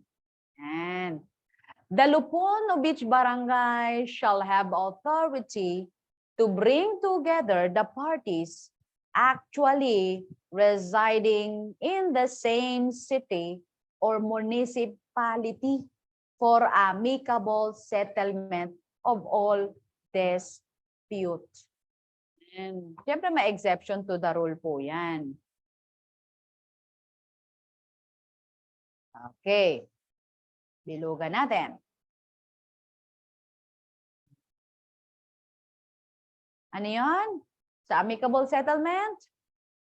Same city, residing in the same city or municipality para sa tinatawag na amicable settlement. Maliban na lang kung, ayan, except where one party is the government or any subdivision or instrumentality thereof, where one party is a public officer or employee and the dispute relates to the performance of his official function. And aside from that, ayan. Ano pa ba? O hindi pasok yan sa amicable. Offenses punishable by imprisonment exceeding 1 year or a fine exceeding 5,000 pesos. Pag lumagpas na dyan, kung masyado nang malaki yung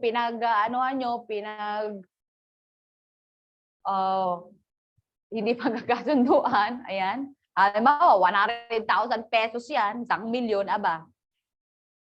Alam mo naman siguro na hindi na pambarangay yan, ha? Okay.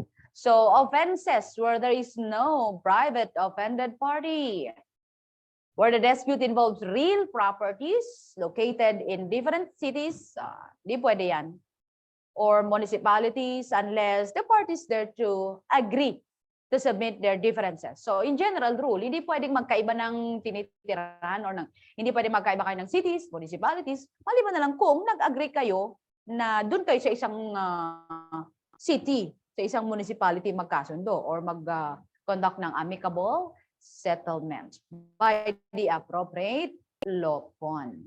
Right? So ano pa ba? Disputes involving parties who actually reside in barangays of different cities. Yan, magkaiba. Sabi ko na kanina ba yan? Ano pa ba? Except kung yung barangay unit is nagkaisa, no?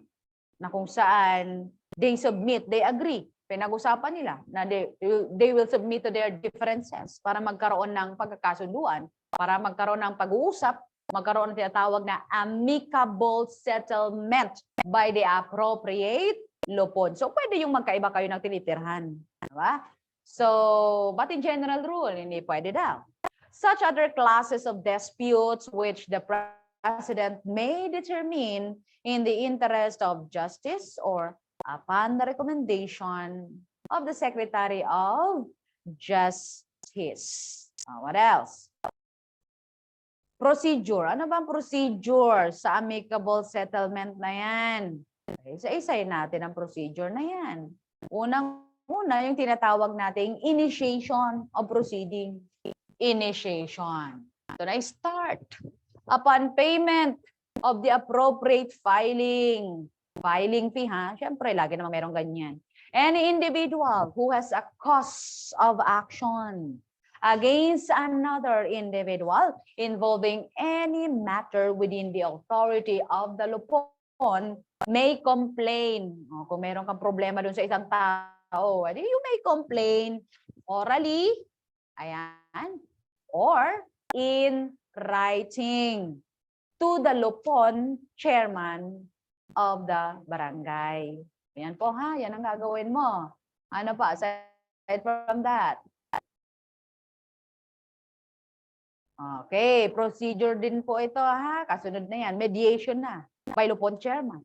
So pag natanggap na ni chairman itong reklamo mo, the Lupon chairman shall, ano gagawin ni Lupon chairman? Within the next working day. Yan, siyempre,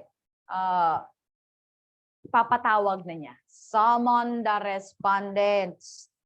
Pagkatanggap niya ha, next working day, summon the respondents with notice to the complainants or complainant for them and their witnesses to appear before him para sa mediation ng kanilang conflicting interest para pag-ayusin, no? If he fails in his mediation effort within 15 days from the first meeting of the parties before him, magsiset ulit siya ng date for the constitution of the pangkat in accordance with the provision of this chapter. Hindi nagkasundo. So, bubuo na ngayon ng pangkat na tinatawag as I said kanina. And suspension. Suspension na. Suspension.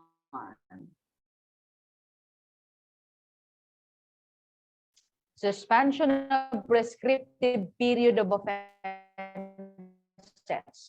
So, ang prescriptive period shall resume upon receipt. Mga daw yan, guys. Pag natanggap na, no? Upon receipt by the complainant of the complaint or the certificate of repudiation or of the certification to file action. No? Yung tinatawag natin, guys, na CFA. Diba? Pag binigyan ka na yan, diretso ka na. Kung saan ka na magpa-file, saan mo trip gusto na. Wala na sa barangay yan. Binigyan ka na ng CFA yan. Certificate to file action. And of course, however, that such interruption shall not exceed 60 days from the filing of the complaint with the punong barangay. And, siyempre, issuance ng summons, hearing, grounds for disqualification, ano namang meron dyan. Ang gagawin dyan ni pangkat, they will convene not later than 3 days from its constitution on the day and hour set by the Lupon chairman. Para pakinggan itong kung ano man yung mga hinaing ng dalawang partido, kasama yung mga witnesses, pag-usapan, explore all the possibilities para magkasundo itong dalawang ito. So for this purpose, the pangkat may issue summons for the personal appearance nitong partido na ito kasama ang kanilang mga witnesses. Kaya maganda talaga na merong ganito sa barangay. And of course, period to arrive at a settlement. So kailangan daw the pangkat shall arrive at a settlement or resolution ng conflict na yan within how many days? 15 days. Kailangan 15 days. Tapos na yan. May may resolution na, na-settle na, naayos na ang problema at di pagkakaunawaan. simula na yan ay magsimula in accordance with this section. So this period shall, at the discretion of the pangkat, pwede ma-extend? Pwede. For another period. Pero hindi lalagpas for another 15 days. Kasi kung 15-50, grabe naman. Abot na ng isang buwan mahigit, grabe naman yon, diba? Kailangan sa usapin pambarangay, huwag masyadong matagal. Yan. Within 15 days, kung ma-extend man, huwag naman sumobra ng another 15 days pa. Okay. Form of settlement. Paano ba pag nagkaroon na ng agreement dyan? All amicable settlement shall be in what? Writing. Huwag kalimutan yan. Writing.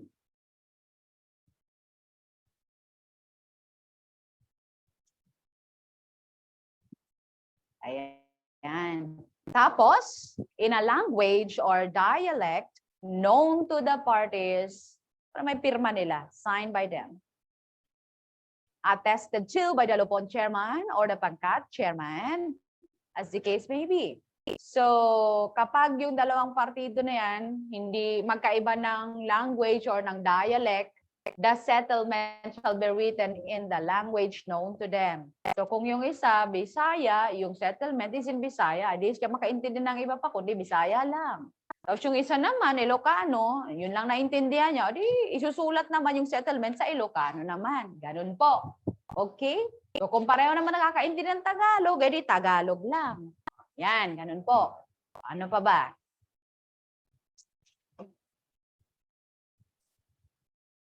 Arbitration. Okay.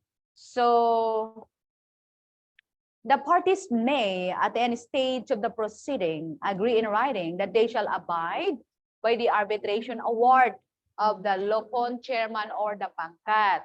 So, yung agreement na yan, sa arbitration na yan, may be repudiated within 5 days from the date thereof for the same grounds in accordance sa procedure. So, it should be made after the lapse of the period of repudiation within 10 days thereafter. And aside from that, yung execution ng amicable settlement or arbitration award may be enforced by execution by the Lupon within 6 months from the date of the settlement. So after the lapse ng time na yan, the settlement may be enforced by action in the appropriate city or municipal court. Sa repudiation naman, any party to the dispute may within 10 days from the date of the settlement repudiate the same by filing with the Lupon chairman a statement to that effect sworn to before him na kung saan the consent is vitiated by fraud, violence, pinilit lang, tinakot, kaya naibigay nila yung consent. Yan. So, pwede silang mag-file dyan ng repudiation.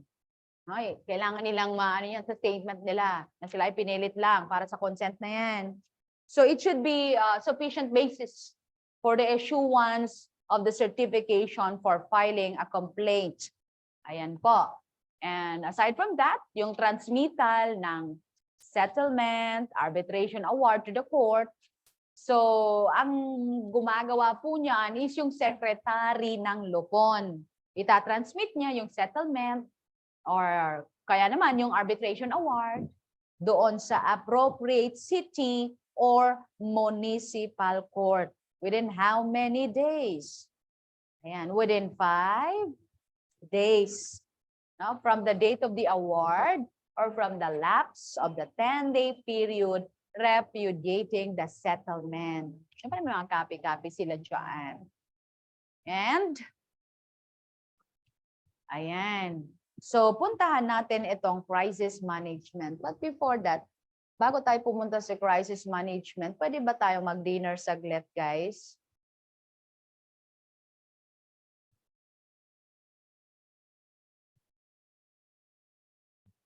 Shall we? Shall we? Shall we?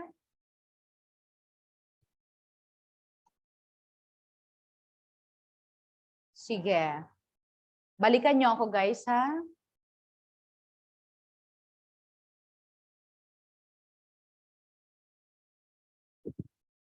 Okay, dinner muna.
Record.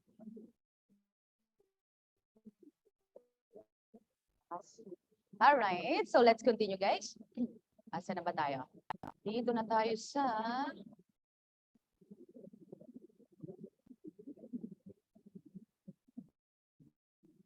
crisis management na tayo. Baka tayo mag-full. Bye. Asa na yung full.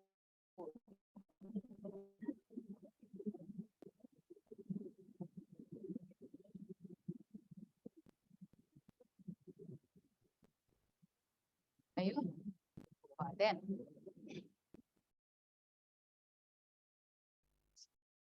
Okay, let's continue. Dito sa crisis management.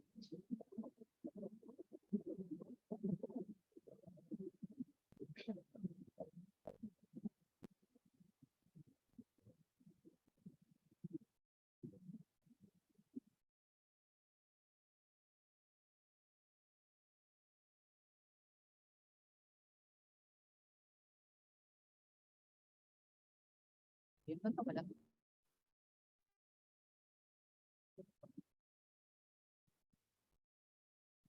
Come on.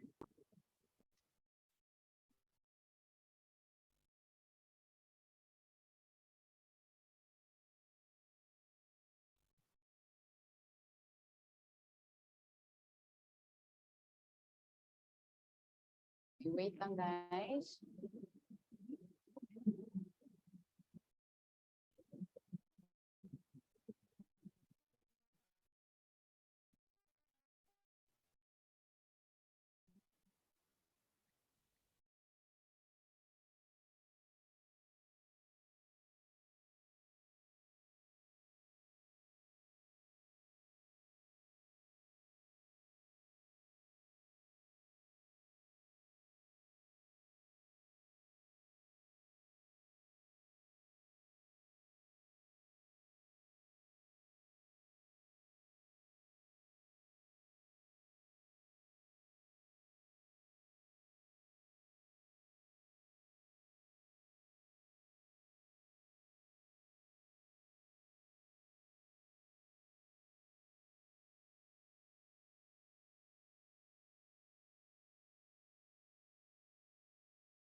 Okay. So, ano ba yung tinatawag natin na crisis management? Sa emergency na ito. Ayan. So, pag sinabi natin, guys, na crisis management, ayan, from the Greek word crisis, ang ibig sabihin is to separate. Okay naman, crisis means critical. So, any event, no? Na kung saan expected to lead to unstable and dangerous situation. Delikado yan. So, crisis po ang tawag dyan, guys. So, ano ba, ang naapektuhan ng isang crisis? Pwedeng ikaw, tayong lahat, the community, the whole society, no? Yan po ang ibig sabihin ng crisis. So, ayan. Ano naman yung crisis management? So, when we say crisis management, ito yung how to manage crisis. Parang ganon. So pinag-uusapan natin dito yung action. Yung gagawin, yung ginagawa, no? By which an organization deals, handles with a major event. Yung event na yan, ito nga yung crisis na tinatawag, that threatens to harm the organization. No? Yung not just the organization, its stakeholders, or the general public. So, kailan ba nag-originate ang pag-aaral ng crisis management? No? So, it originated with the large-scale industrial and environmental disasters in the 1980s. Okay. So, ano naman yung tinatawag nating emergency? From the Latin word emergentia. Ano naman yung ibig sabihin ng emergentia? Okay. Meaning, dipping or plunging. Yan po ang ibig sabihin ng emergentia. So, emergency is a situation that poses an immediate risk. Ano daw? Immediate risk. Saan? Sa health? Ano pa? Sa life? Sa property? No? Or environment? No? So, ibig sabihin, yung most emergencies require urgent intervention para hindi na lumala. So, gawa na ng paraan para hindi na tumindi pa, no? To prevent from worsening of the situation. Although sa ibang situations naman daw, mitigation not be possible, and agencies may only be able to care for the aftermath na. Right? So, emergency po yan. Ano naman tinatawag natin na disaster? Itong pinagkaiba na crisis, emergency, disaster. So, pag sinabi natin disaster, wait lang, medyo naglalag ng konti.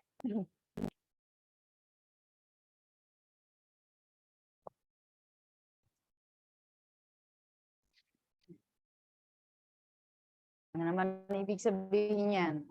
Disaster. Natural man yan or man-made. Okay? So, natural or man-made na kung saan resulting in an event of substantial extent. Mas matindi po ito, it could cause significant physical damage or destruction, no? Kawala ng buhay, bago-bago sa environment natin. So, it can be ostensibly defined as any tragic event. Matindi to, ha? Any tragic event. Okay? So, ano ba yung mga disaster na tinatawag? Earthquake, floods, accidents, fires, explosions. So, phenomenon po yan na kung saan it could cause talagang matinding pagkasira ng buhay, property, economic, social, and cultural life of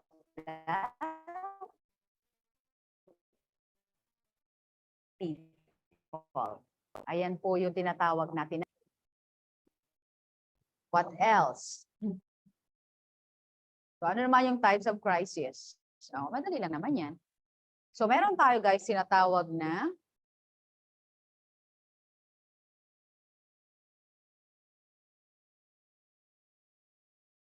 ayan. Wala. Nakakita. Okay. So, we have the so-called natural crisis. Ano ba yung natural crisis? Natural disasters, no? Considered as acts of God. Dahil wala naman tayong intervention doon daw, no? Hindi naman natin kayang gumawa ng talagang matinding earthquake, volcanic eruptions, tornadoes na yan, hurricanes, mga bagyo-bagyo na yan, no? Floods, landslides, no? Tsunamis, storms, droughts. So, everything na kung saan wala tayong kinalaman is natural crisis. Although, may mga nagagawa tayo na nag-trigger dyan sa mga yan, like yung flood, no? So, it could threaten life, property, and the environment, the whole environment itself. All right? So, that's called a natural crisis. And what else? Aside from that, eto guys dati guys yung namamahala dyan, yung agency na kung saan responsible for ensuring the protection and welfare of the people during disasters. Ang tawag dyan ay National Disaster Coordinating Council by virtue of PD 1566. Okay? So, pero by virtue of RA 10121, known as the Philippine Disaster Risk Reduction and Management Act of 2010, naging NDRRMC. So siguro naman, alam niyo ibig sabihin niya, National Disaster Risk Reduction and Management Council. Mo ibig sabihin niya na. So ano yung batas? RA 10121. Ano ang title niyan? Philippine Disaster Risk Reduction and Management Act of 2010. Okay? So tandaan na, NDRRMC, no?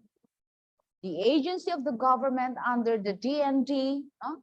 Department of National Defense, siyang responsible for ensuring the protection and welfare of the people kapag may mga calamities, disasters, or emergencies. And yung National Disaster Consciousness Month, guys, is July, no? Every July. So by virtue of EO number 137. So malapit na yan. Yung National Disaster Consciousness Month. Kaya nga 'di ba uso na yung mga bagyo-bagyo na naman. Ayan. Ano pa? O eto guys, new Pag-asa color code rainfall warning signal. Ito kasi yung dati. Ayan o. Dati ng highlights.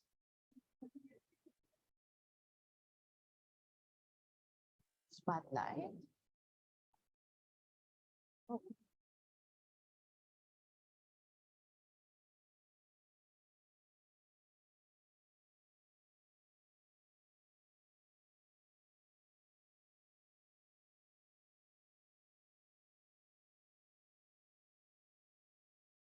Ayan.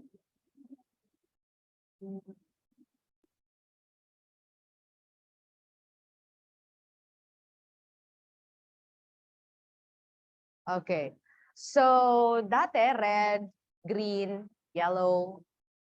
So, pero ngayon, yan na ay yellow, orange, and red. No?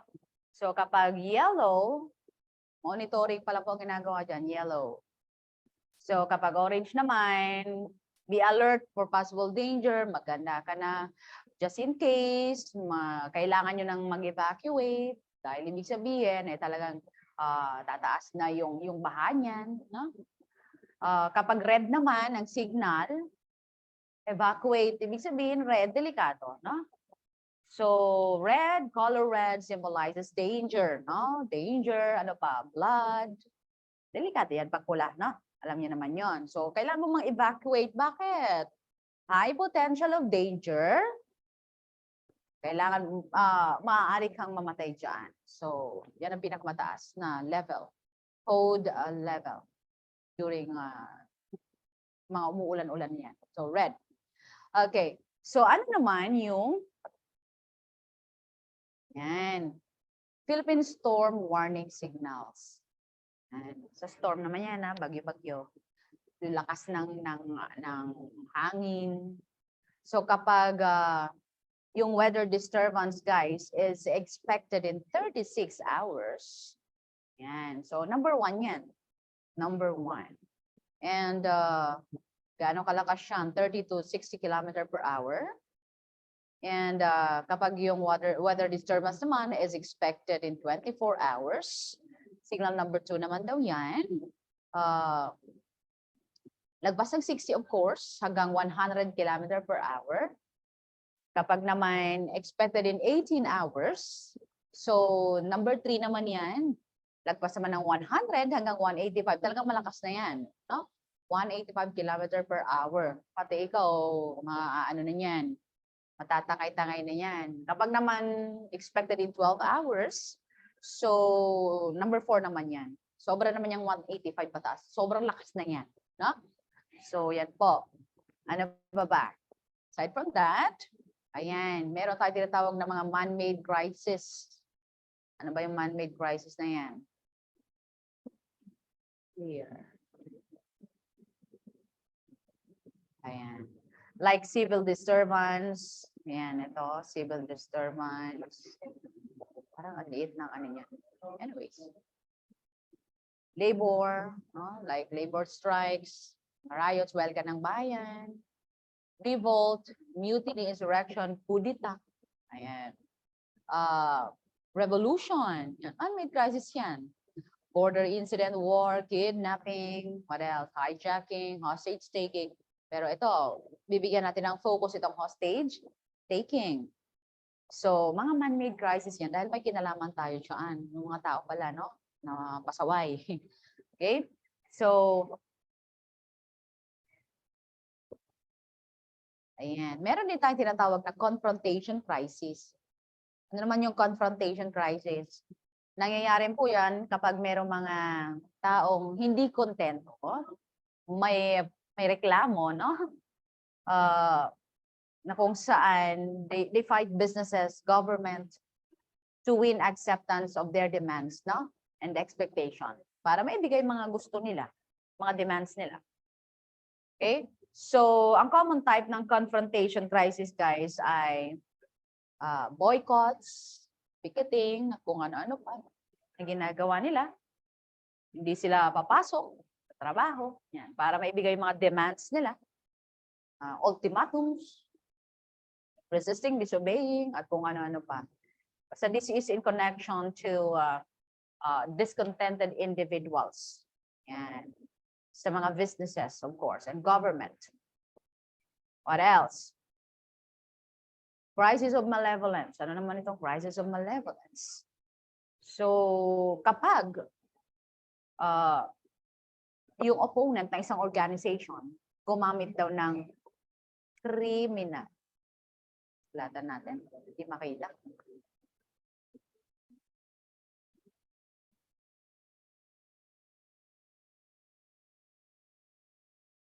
Okay.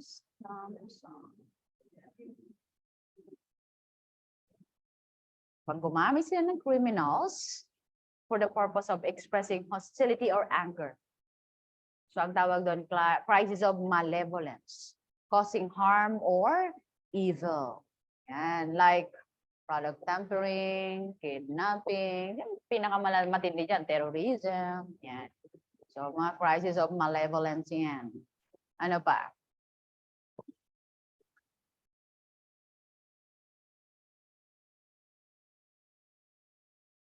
Ayan. Ito naman guys, yung namamahala pagdating sa ayan, man-made crisis.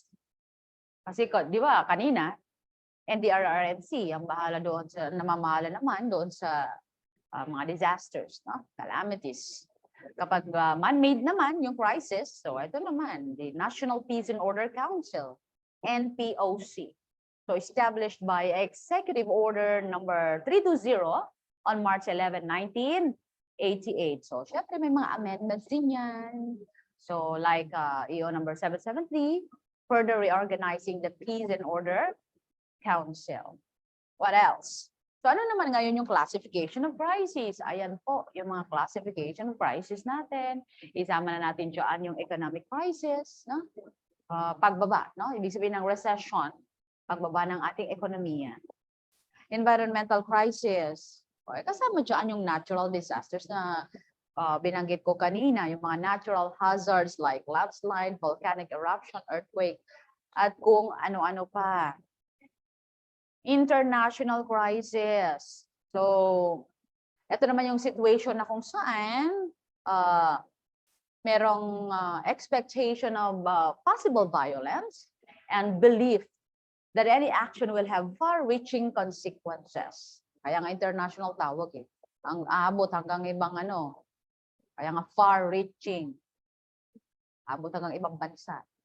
Okay. Ano naman yung hostage crisis? So pag sinabi naman natin hostage crisis, anong meron dyan? Merong suspected law violator. Bilugan natin yung ano na to. Para hindi nyo makalimutan. Ayan. Ano wala?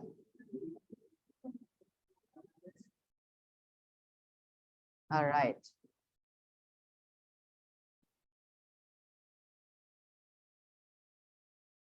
Ayan. So, anong meron? Suspected law violator Sino itong suspected law violator na tinatawag? Who is holding a person captive? Eh di yung yung hostage taker, di ba? Holding a person captive, sino yun? Eh di yung hostage niya. Yan. Di ba? Gamit daw yung force, yung violence, threat, no? Or threat of violence, no? At nandyan yung police. The police are in close confrontation with the suspect and he is captive. Ayan po. And of course,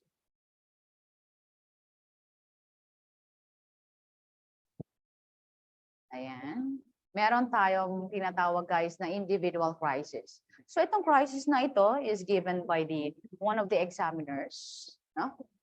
And according to him, may mga individual crisis daw tayo. Ano yun? Tayo. Yung feeling natin na kung saan it arises, no? When a person faces unpleasant situation. Ano po yung unpleasant situation na yan, ma'am? Pwede yung frustration natin sa buhay. Diba? Ano ba? Anxiety. Ayan po ha, faces unpleasant situation like frustrations and conflict. Kung maalala nyo guys, di ba yung frustration na yan?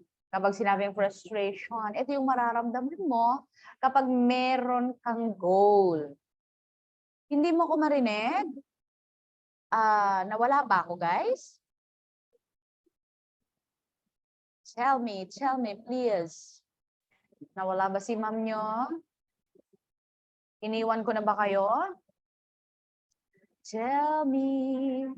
Mag-headset ka. Yun naman pala. Siya pala ang hindi makarinig, guys. Okay naman pala. Okay. Akala ko iniwan ko na kayo. Pero don't you worry, babalikan ko kayo. Ganun ako. Alright. So, saan ba tayo? Ayun nga, frustration. What is frustration then? Ito yung mararamdaman mo, no? Pumasok ka na nga. Nude daw. Lalabas na. Okay. So, what is frustration? Oh, wala ako sa focus kayo talaga. Ang frustration, guys, nangyayari kapag meron tayong goal. No? Well, pag-usapan yan sa inyong human behavior.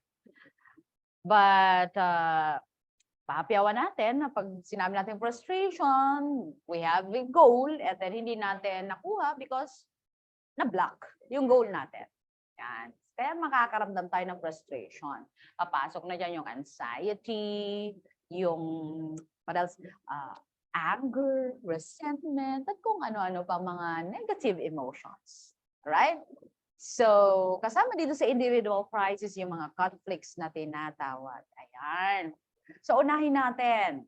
Ano ba yung tinatawag na physical crisis? Uy, physical daw, ma'am. Pag sinabi natin physical. Maluluwang kang paa. Ano meron?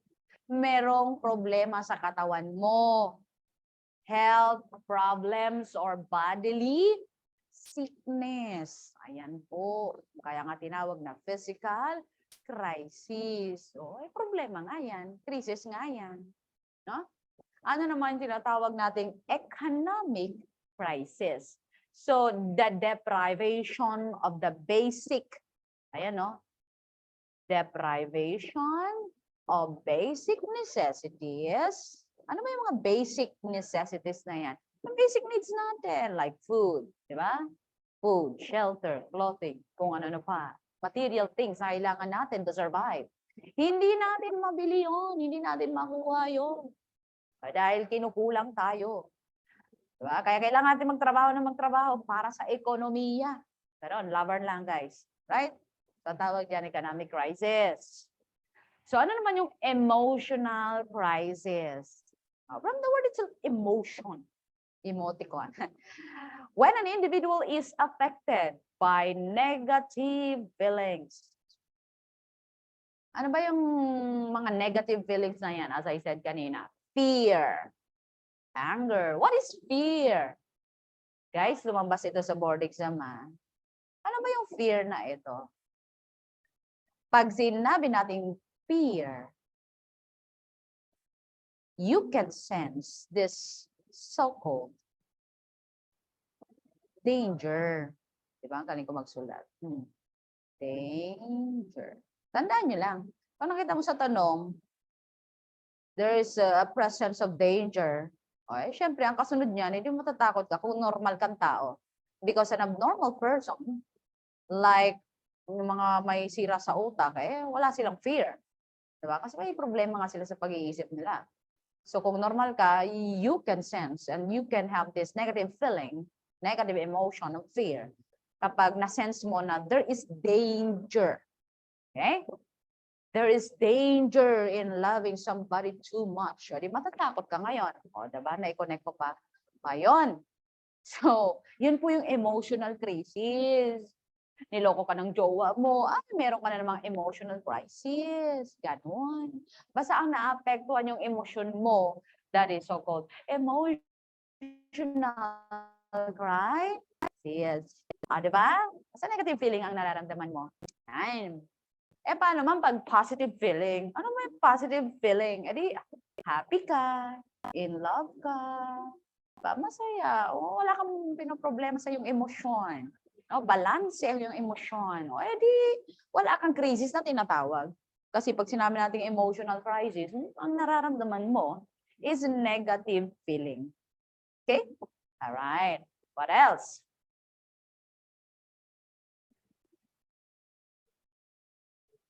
Sana wala kayong negative feeling ngayon, ha? Para makapag-focus. Lagi ko namang sinasabi, pag nagre-review kayo, balanse ng emosyon. Dahil kapag kayo ay emosyonal, ang utak mo, bobo. Hindi naman sa bobo, no? Hindi ka makapag-focus. Ganun lang naman po yun. Kaya kapag yung mga jowa ninyo is hindi talaga makakatulong sa emosyon, sa inyong pagre-review, alam na ang gagawin. Alright? Okay. Para maiwasan natin ang emotional crisis. Next.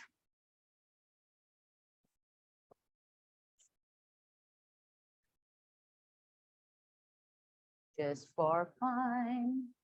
Okay, meron tayong tinatawag na social crisis. Ay, sorry.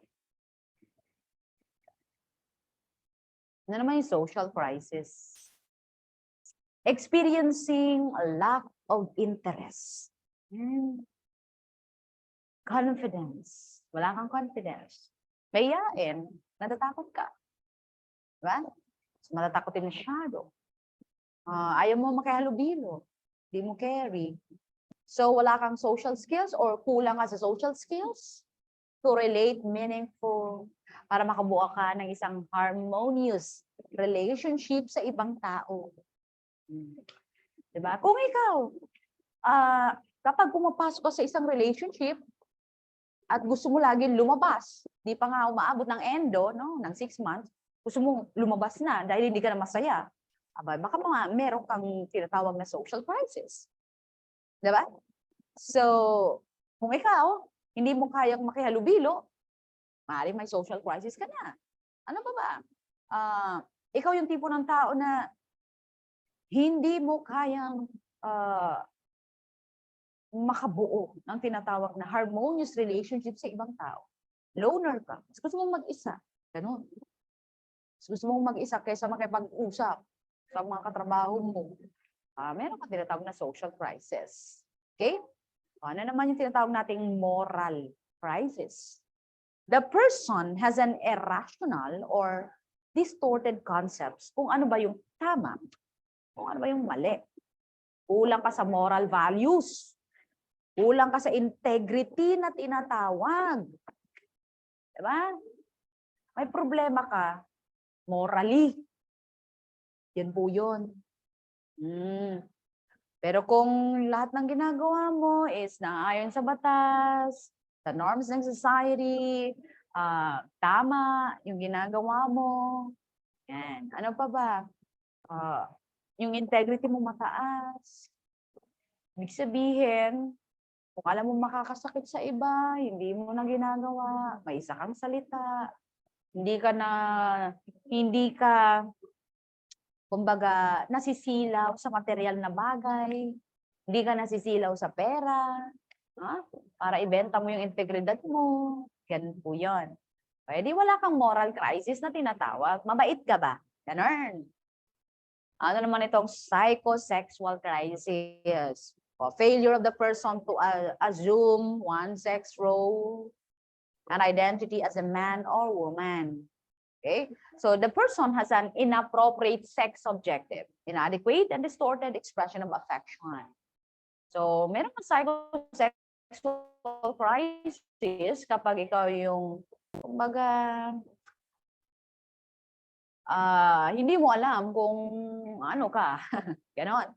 Nalilito ka pa kung ikaw ba ay A or B. Kung ikaw ba ay male or female. Ganon. So, psychosexual crisis. Kung ikaw ba ay feminine or masculine. Ano ba ang role mo? Sex role mo. Yan. So, meron kang psychosexual crisis. Alright? Next. Ano ba? Bigyan natin ng distinction. Ng mas madaling distinction or pagkakaiba. Etong emergency, crisis, and disaster. Ayan, guys. Ano ba yung emergency situation? The situation is still controlled and the response given is for the purpose of containing the situation from getting out of control. Ayan, still controlled pa pala. Ang tawag dyan, emergency. Still control. Kaya pa makontrol yan. Yan. Crisis, beyond normal na siya. Medyo mahirap na kontrolin, pero kaya pang habulin. At napaka-delikado na rin. Pag sinabi nating disaster, good luck. Can no longer be controlled. Tawag dyan, disaster. Alright? So, yan ang pinagkaiba niyan. Emergency, crisis, and disaster. Parang ano lang yan. Halimbawa, naninigarilyo ka habang nanonood ng TV. Nailagay mo yung sigarilyo mo doon sa may placemat. Ayan, unti-unti nasunog yung mat na yon. So, lumalaki yung apoy. Oh my God, emergency, nasusunog yung mat. Ganyan. Kaya pa makontrol yan. Normal pa, no? Busy-busy ka kakanood ng laban ng Lakers tsaka hanggang sa yung buong lumaki hanggang sa nakalahati na yung sala. Ayun, crisis na yun. My God, beyond normal na yan. Paano yan? Buong sala na, hanggang sa kusina na, buong bahay mo na, labas ka na dyan, mamamatay ka dyan. Disaster na po yan. Char, ganon. Level per level. Anyways, so, what else? Clear all drawings. Ayan. Ano naman ang purpose ng crisis management, guys? Of course, salvari vitas yan, ha? The purpose of crisis management is salvari vitas. Ibig sabihin, to save lives. Yun naman talaga. No? Pag may mga crisis, unahin ang buhay ng tao. Iligtas ang kaya mailigtas. Diba? Salvari vitas. So, phases of crisis management. We have proactive phase. At yung proactive, ibig sabihin ng bago mangyari, no? So, meron yung 3 P's. Prediction, prevention, and preparation. And prediction, prevention, and preparation. So, pipredict mo, ano mo yung pwedeng mangyari? No? Kapag may mga gantong crisis, anong gagawin para ma-prevent yan? At mapaghandaan na yan, preparation. So, yan ang 3 P's of proactive phase sa crisis management. Okay. Ano pa ba? Meron din tayong tinatawag na RES na nangyayari. So, actual execution na ng lahat ng plano na ginawa. So, meron niyang PIAP.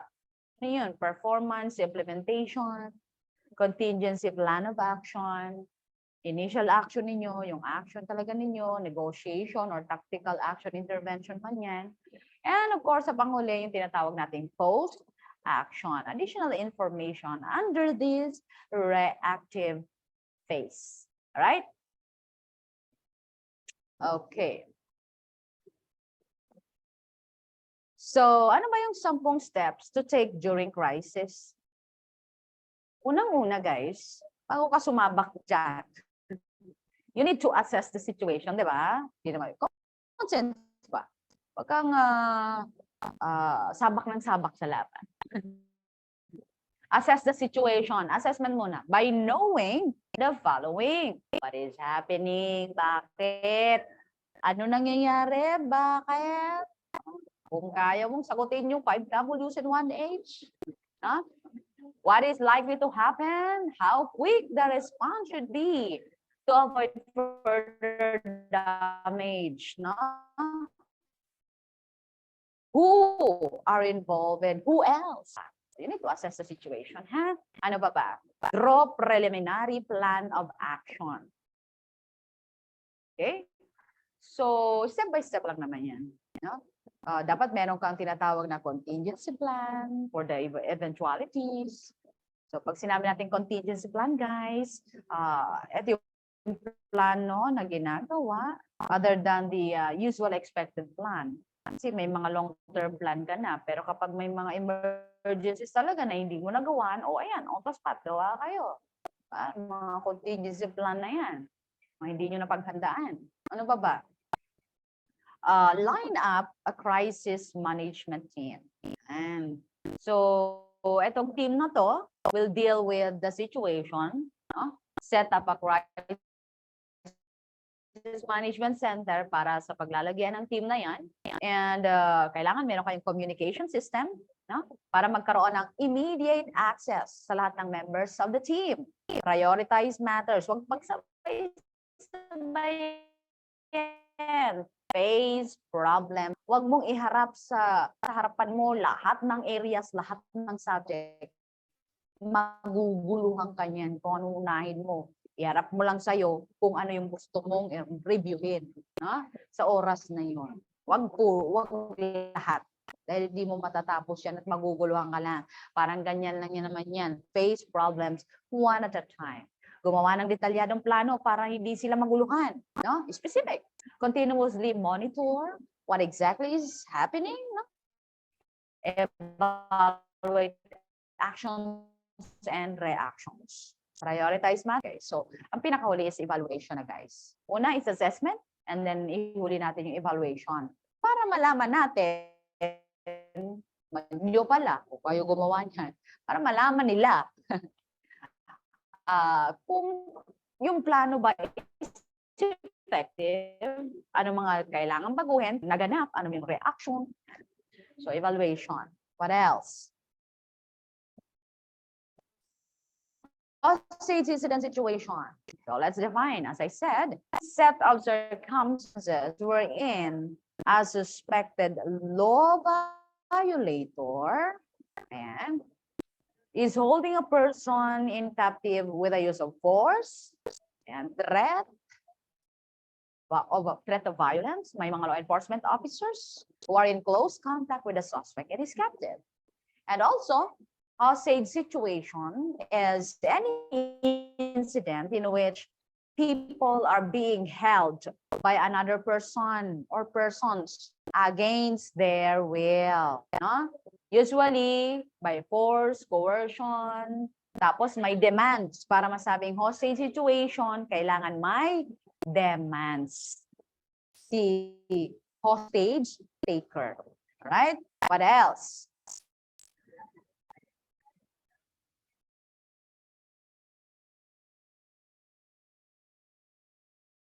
Wait lang, guys.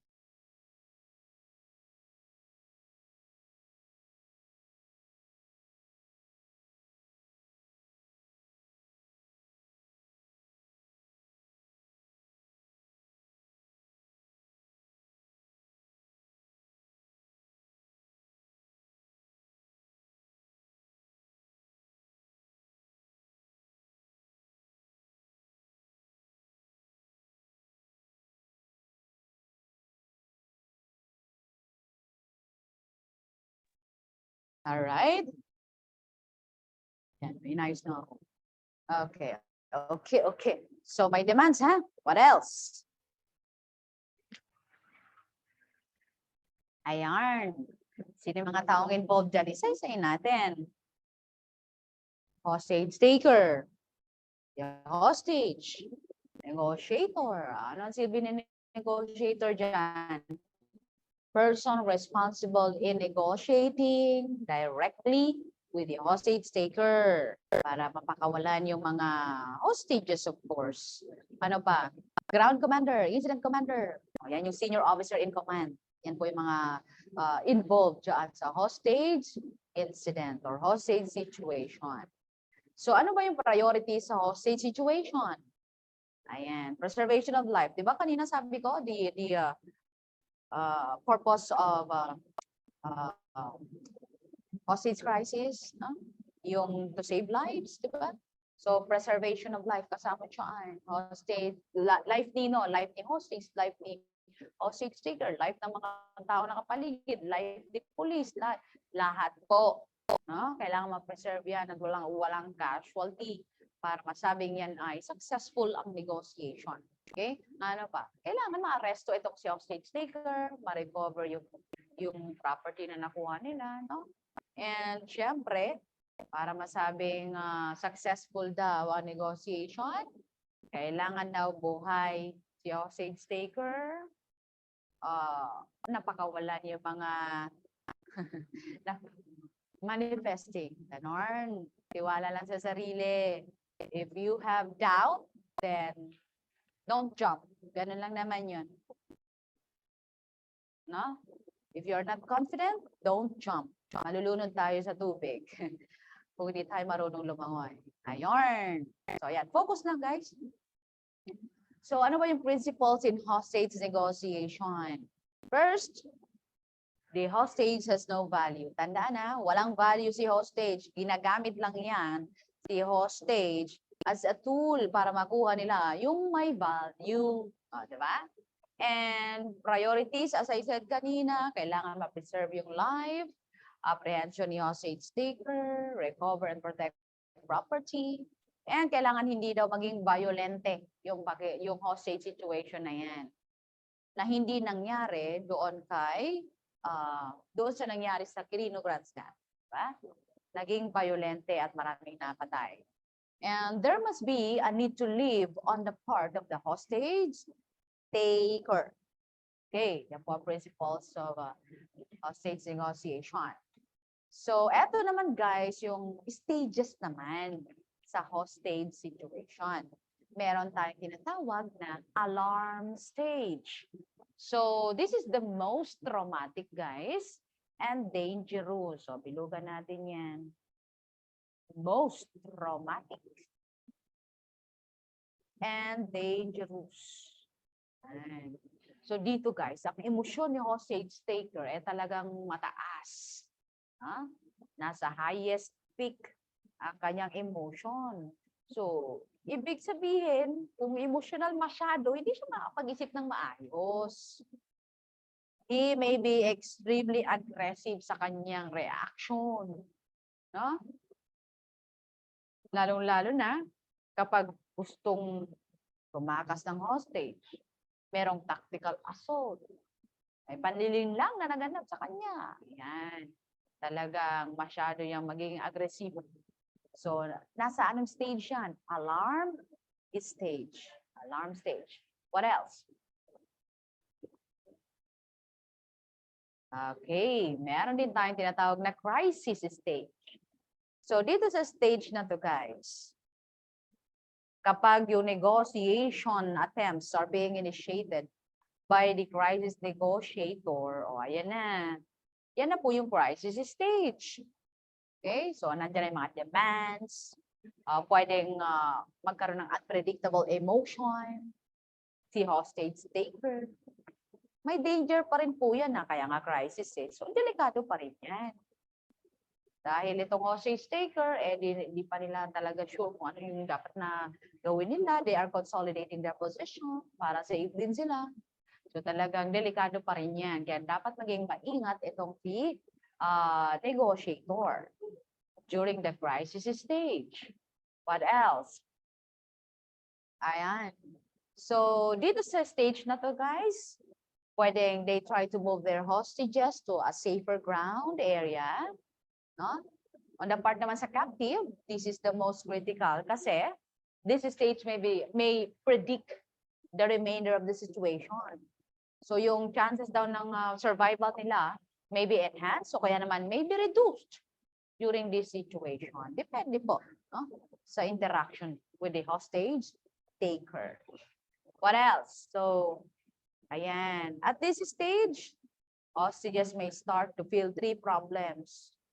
Anong problema ng mga hostages? Isolation, maaaring may claustrophobia sila, yung oras, sense of time, yung sense of time na yan is nagiging importante sa mga hostages dahil gusto nilang ma-rescue na agad sila.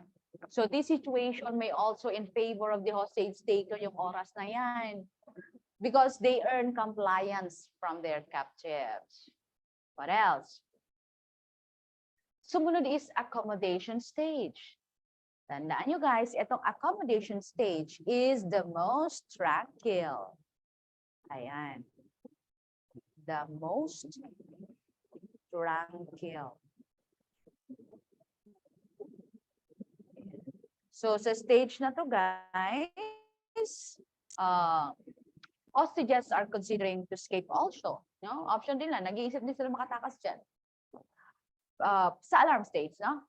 But sa accommodation stage, yung initial nila, no, nagpaplano. Dahil nga, iniisip nila na hindi na sila makakatakas, baka hindi na sila makatakas. Dahil nga itong mga hostage takers na ito, yung captors na ito, is na-control na talaga sila. No?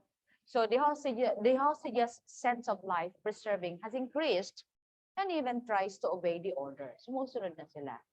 And pwedeng magkaroon din po ng tinatawag na syndrome na Stockholm Syndrome between the captors and the victims. One looks into this phenomenon in the negative that one must say that cooperation of hostages to the negotiator is constricted.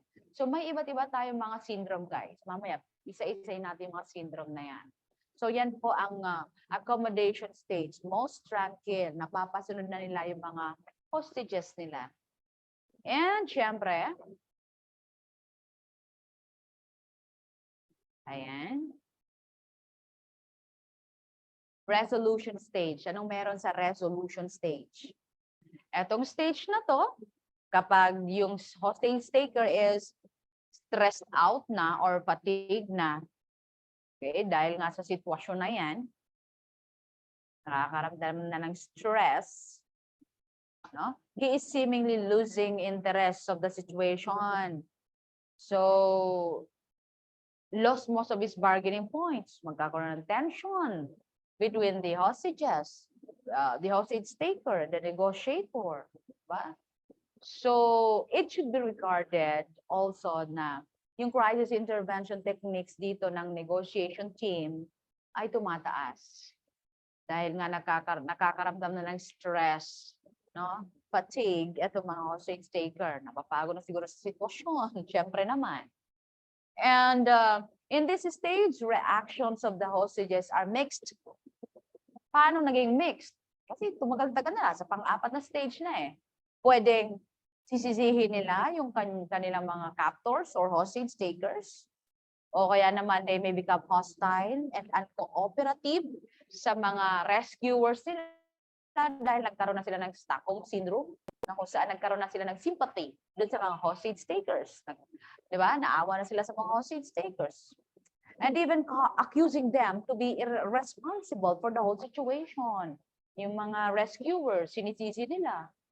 And they might even appraise their captors for taking care. Diba? Buti pa yung mga hostage taker, inalagaan kami, no? Siniguradong okay kami. So, nagkakaroon tinatawag ng Stockholm Syndrome dyan, guys. Sa resolution stage. What else? Ayan. O, ito naman, guys. Si ground commander or on-scene commander. Sabi dyan, kailangan isa lang daw ang ground commander. Isa lang. Isa lang ang on-scene commander. Ang ground commander tsaka on-scene commander, pareho lang po yan. Okay? Yan.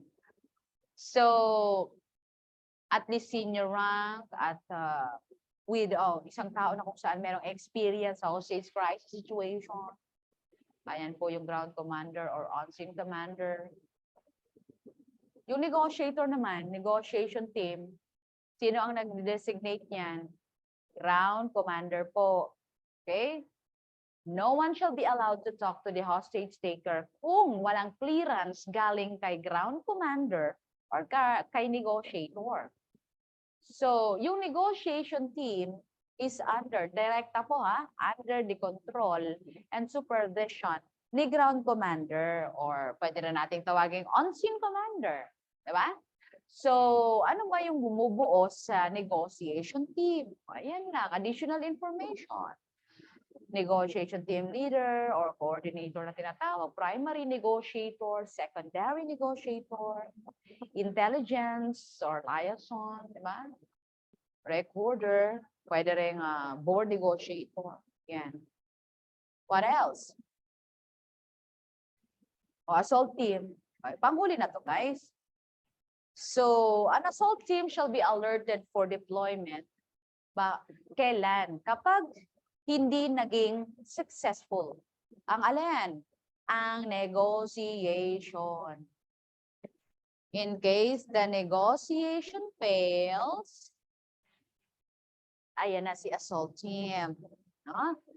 Members of the assault team shall wear authorized and easily recognizable uniform during the conduct of the operation. Pero importante yan. Ano naman to? Support personnel. O, ito naman guys. May tuturing ng support personnel, yung, siyempre, kasama dyan yung ambulansya, di ba? Medical crew. Siyempre, meron dapat. Fire truck. Bureau of Fire. Shall be detailed at the incident area. Lagi naman yan. Hindi nawawala yung dalawang yan. What else? Plans. So, yung iba't ibang klase ng plano. What are the different kinds of plans? Sino gumagawa pala ng plano? Malamang. Si on-scene commander. Yan. Shall, upon the assessment of the situation, ano ang gagawin niya? Dapat gumawa siya ng mga plans. Prepare the necessary plans to include but not limited to. Ay, syempre, unahin natin itong emergency plan. Ano ba yung emergency plan na yan? Ito yung planong ginagawa ni on-scene commander. Depende sa threat na nakikita niya na pinapakita ng mga hostage takers. At yung pangangailangan sa negotiation team and on-scene commander. Ano pa, bukod sa emergency plan? O ito naman, yung tinatawag na breakout plan. So, ito yung planong ginagawa naman for possibility of breakout shall be considered. Kaya kailangan may plano dyan. This should be considered as one of the priority plans for the safety din po ng negotiator. And of course, sa delivery plan naman, ginagawa po yan in case yung hostage taker daw nagbago ng plano in the middle of the execution. Kaya kailangan talagang napakatalino at napakagaling ng isang ground commander dahil plano ang pinag-uusapan natin dyan. Diba? Surrender plan naman should be drawn up in a way that the hostages lives will not be jeopardized. Diba? Surrender plan. Hindi porket sumigaw na surrender na sila, basta-basta na lang kayo papasok doon. No. May ano ka dyan, protocol kayo dyan. Surrender plan. What else? Ano pa ba mga plano? Meron pa ba? Okay. Dito na tayo guys sa tinatawag na hostage reception release. Para naman yan sa security ng mga hostages. Mga nire-release ng mga hostages. Collection plan naman, para naman sa safety yan ng mga police personnel nakasama doon sa situation na yan. So, collection plan ang gagawin dyan. Ano pa ba? Ayan, coordination. Napaka-importante yan, guys, ha? Proper coordination with all the participating elements shall be done. Pinagsama-samang efforts sa pag-solve ng crisis. Kasi hindi lang yan basta makakaya ng isang team lang, di ba? Or isang agency lang. Lalo na pag malakihan ng crisis. So, kailangan ng coordination. Safety ng hostages, yan ang pinaka-importante, guys. Huwag kalimutan. Paramount, napaka-importante yung safety ng hostages, yung buhay ng hostages. Yan. Ano ba? Negotiation models. Yan, meron tayong tinatawag na bargaining negotiation approach. Ano na naman yung bargain na yan? So, ano yung pag-bargain? So, a negotiation is viewed in terms of an exchange or distribution na ng mga resources. Yan ay pag-bargain na eh. Bilugan natin, distribution of exchange and distribution of resources. Yan po ang nangyayari dyan sa bargaining negotiation approach. What else? Expressive negotiation approach. O saan naka-focus ito? On the emotional state ni hostage taker. Yan. As a powerful tool para ma-resolve yung crisis situation. And tinitingnan dyan yung emosyon ng hostage taker, ha? Napilugan natin. Emotional state. A hostage taker. Communication-based negotiation approach. Kaya nga communication-based, ibig sabihin, merong interaction. Interactive process. Yan. So, nakikipag-usap dyan si negotiator, si hostage taker. They react to each other's message behavior. Yan. Communication-based negotiation approach. What else? Ayan. So, guidelines during negotiation. Ikaw bilang negotiator, kailangan bago ka pumasok, the situation must be stabilized. First, no? Bago ka magsimula, na-contain muna yan. All relevant tools na kailangan mo, yung mga information na kailangan mo, na, para makakatulong sa'yo. And create a favorable climate for a successful negotiation. Ihanda mo lahat dyan. Halimbawa, yung mga facts daw, relevant to the situation, finances, o kaya naman non-financial terms, yung mga issues, concerns, information, etc. etc. What else? Aside from that, ayan, do not introduce outsiders daw. Sino yun? Mga non-law enforcement officers in the negotiation. Maliban na lang kung yung kanilang presence is extremely necessary in the solution of the crisis. Diba? So, if so, introduced, they shall be properly advised. Sabihin kung ano yung do's, ano yung don'ts, diba? During hostage situation. Ano yung pwede nilang gawin, ano yung pwede nilang yung pwede nilang sabihin, ano yung hindi nila pwedeng gawin at sabihin. So, in case naman the negotiator breaks down or kumbaga deadlock na, wala na siya masabi. Ayan na, it is recommended na i-employ na daw yung service ni mediator. Ayan, pasok, mediator, ganun. What else? So, yung mga police officers na walang proper training shall not be allowed to participate in hostage negotiation. Yan, napaka-importante pa rin na kung saan mayroong proper liaison na nag-exist between tactical and assault team o kaya naman technical support team and the negotiation team. So, napaka-importante. As I said kanina pa, na kung saan yung coordination. Napaka-importante. Coordination with the team leader or the coordinator. Okay, what else? Negotiation through mediator. Ano ba ang silbi ni mediator? Hindi po ito tulad sa para siyang referee kung saan tinutulungan niya yung negotiator para ma-resolve yung differences niya with the hostage taker. No? The mediator must be well-versed about the issues. Alam niya kung ano nangyayari. Diba? In order to be able to eventually recommend an effective solution. So, ano ang pinaka-main object dito? Reconcile the object of the negotiator with that of the other party. Okay. So, ano ba yung characteristics ng hostage takers? Merong tinatawag na mentally deranged hostage takers. Ito, may mga ano to suffering from delusion, hallucination. Medyo mahirap to kasi they are the ones setting the rule. They react on overwhelming stress, forcing them to take action to relieve stress. At pwede nilang gawing hostage yung family members nila. Yan po yung may mga mentally deranged hostage takers. No? Nagsasuffer sa delusion and hallucination. Sa delusion naman, di ba, pag sinabi natin delusion, this is referring to false belief. Diba?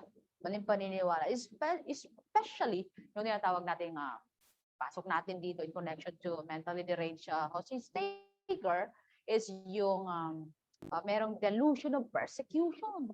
Kaya nagre-react agad sila. Diba? Feeling nila, itong mga pulis, may gagawin hindi maganda sa kanila agad. Yan talaga, may mga delusion. At delikado itong hallucination, false perception. Ito, may mga ano na to sa pag-iisip dahil maybe, bukod sa may problema sa pag-iisip, addict, di ba? Ano ba?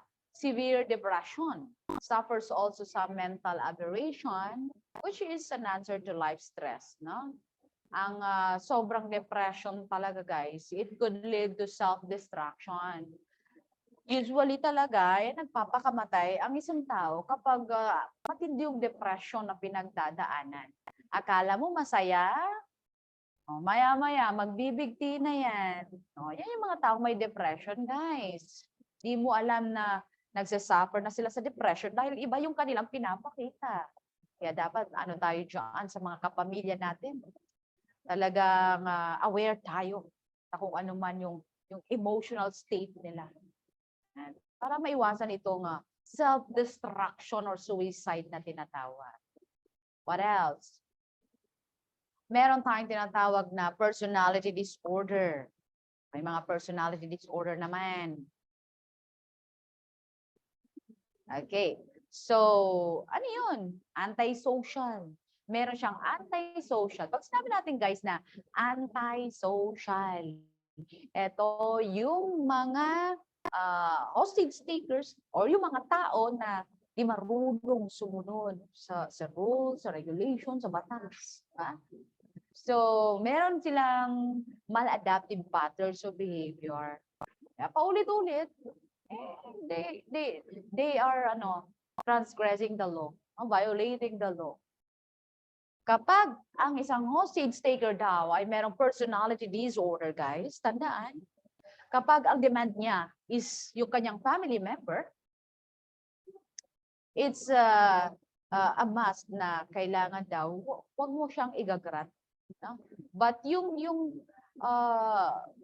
pagtanggi mo, kailangan hindi magti-trigger sa kanyang galit. Ganon. Ganyan katalino, kagaling dapat ang isang negotiator. Tandaan, if he demand for a member of his family, yung hostage taker na mayroong personality disorder, kailangan do not grant. Bakit? Yung family member na yan could be the cause kung bakit siya ganyan. Di dadagdag pa yan sa tinatawag natin na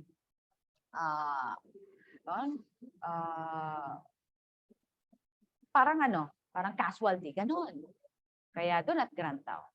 And paranoid, ito naman yung mga hostage taker na kung saan feeling niya he is threatened and persecuted.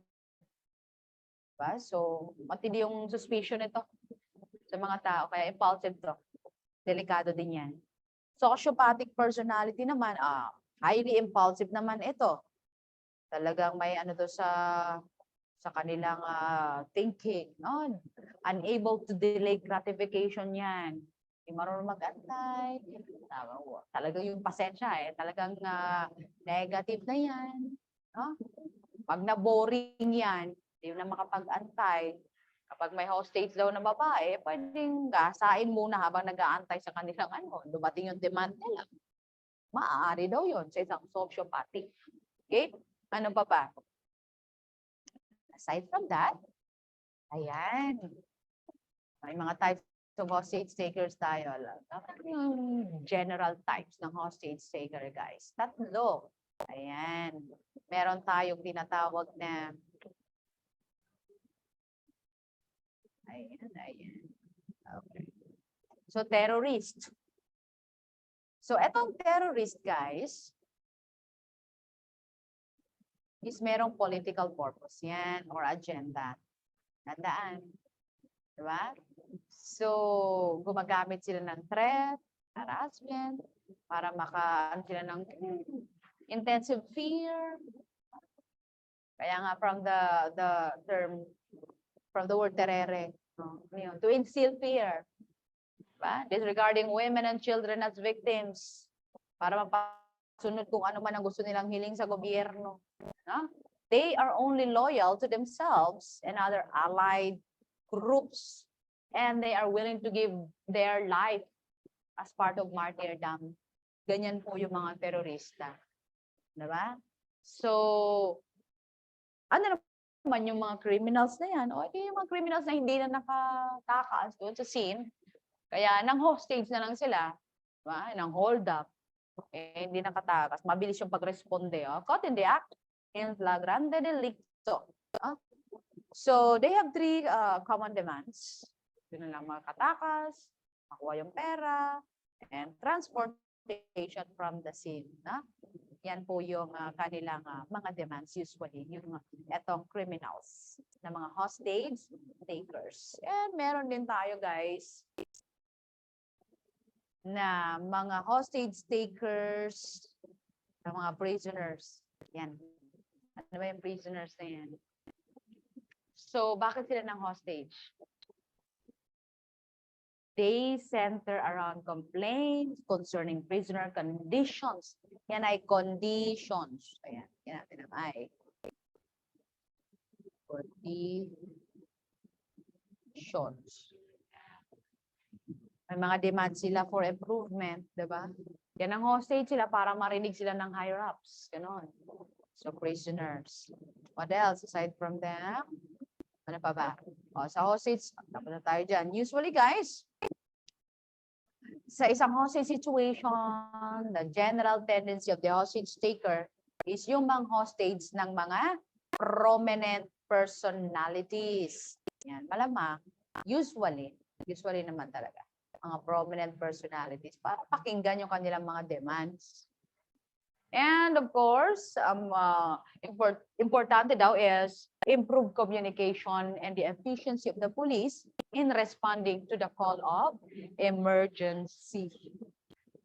What else?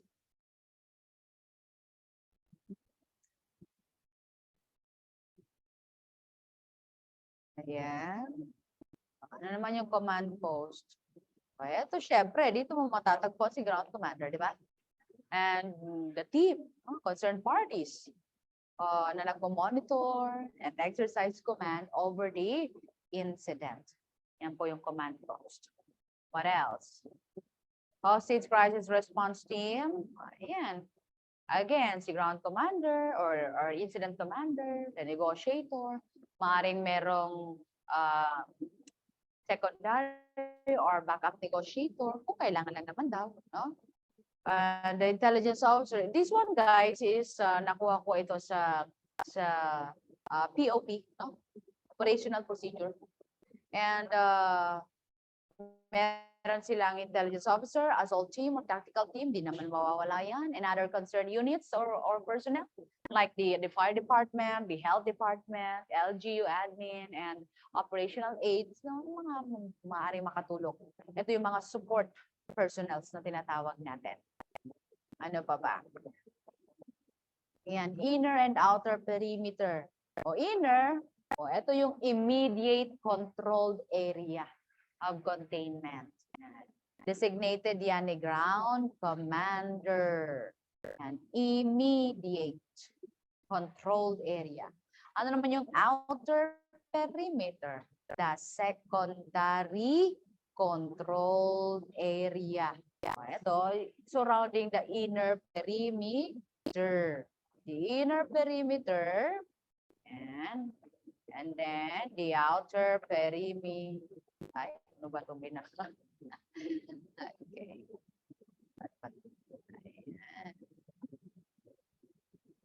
Galing. Yan. Providing the safe zone yan for the access to the inner perimeter.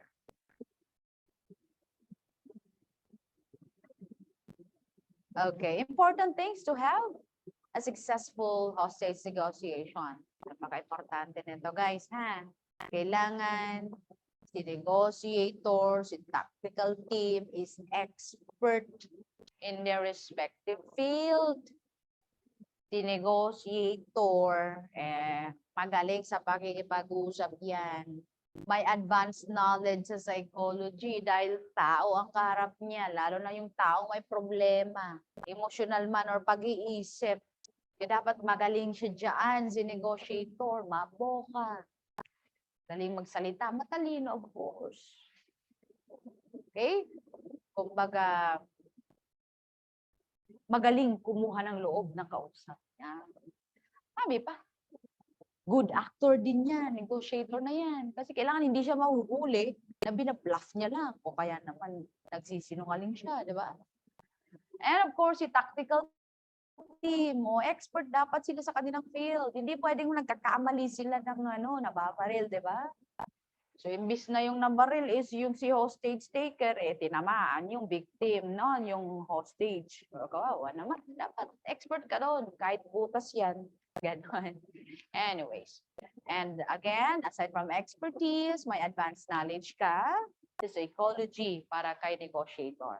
And training, proper training. Lahat ng klase ng training, equipment, no? Proper coordination, napaka-importante niyan. Ano pa ba? Ano pa ba? Immediate actions of the negotiator. Kung ikaw si negotiator, upon arrival at the scene of incident, ano gagawin mo? Control the area and the people.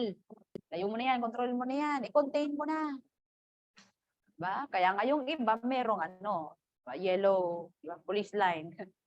Diba? Containment. So, baka sa crime scene, hindi mo nang i-cordon yan, no? Para wala nang pumasok na mga ususero at ususera.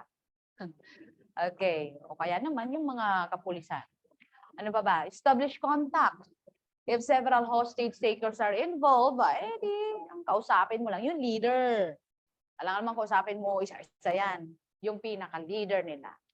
If recognized as an officer of the law, never tell your rank. Lalo na kung sabihin mo, patrolman. Mababang rango. Ayaw kung kausap ka. Ganun. Gusto ko si Police General. Demanding.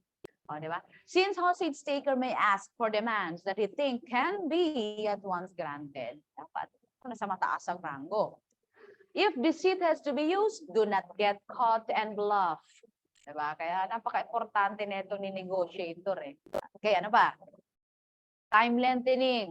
Importante din yan. Pagpapahaba ng oras. Bakit? This will give more time to the police. Diba? Organize and coordinate plan of action. Makapag-ready pa sila kung naman yung mga planong kailangan pa nilang gawin. And maaari din po, because of time lengthening, it could also lead to the hostage taker's loss of objectivity. Kasi nga dahil sa emosyon, sa humaba na yung oras, napakalma na siya, maaari bumabalik na yung tamang niya ng pag-iisip. Rationality niya, magandang epekto ng time lengthening. Sa telephone negotiation technique naman, tandaan, kung telepono gagamitin, ikaw ang tatawag. Be the caller. Magplano, maganda. I-ready mo na yung sarili mo kung ano ba yung gusto mong i-negotiate dyan. And bilang negotiator, kailangan you are disciplined to listen. Kahit ano pang sinasabi niyan. No? for whatever demand granted, hold on to the concession, and try to get something in return. Hindi pwedeng sila lang ang kukuha sa'yo, no? Magde-demand, dapat ikaw rin. Example, release ng mga kababaihan and children hostages kapalit ng kanilang hinihingi. Mga ganyan. Ano pa ba? On a face-to-face negotiation, syempre, always observe the rules.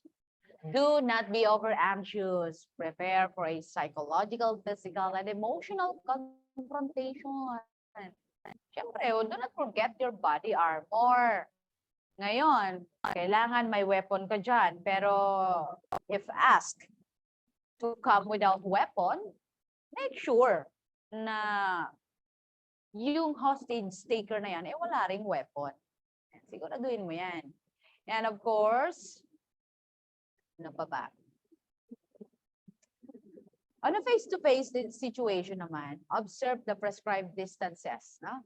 As in personal distance, it should be 1 to 3 feet pag personal distance.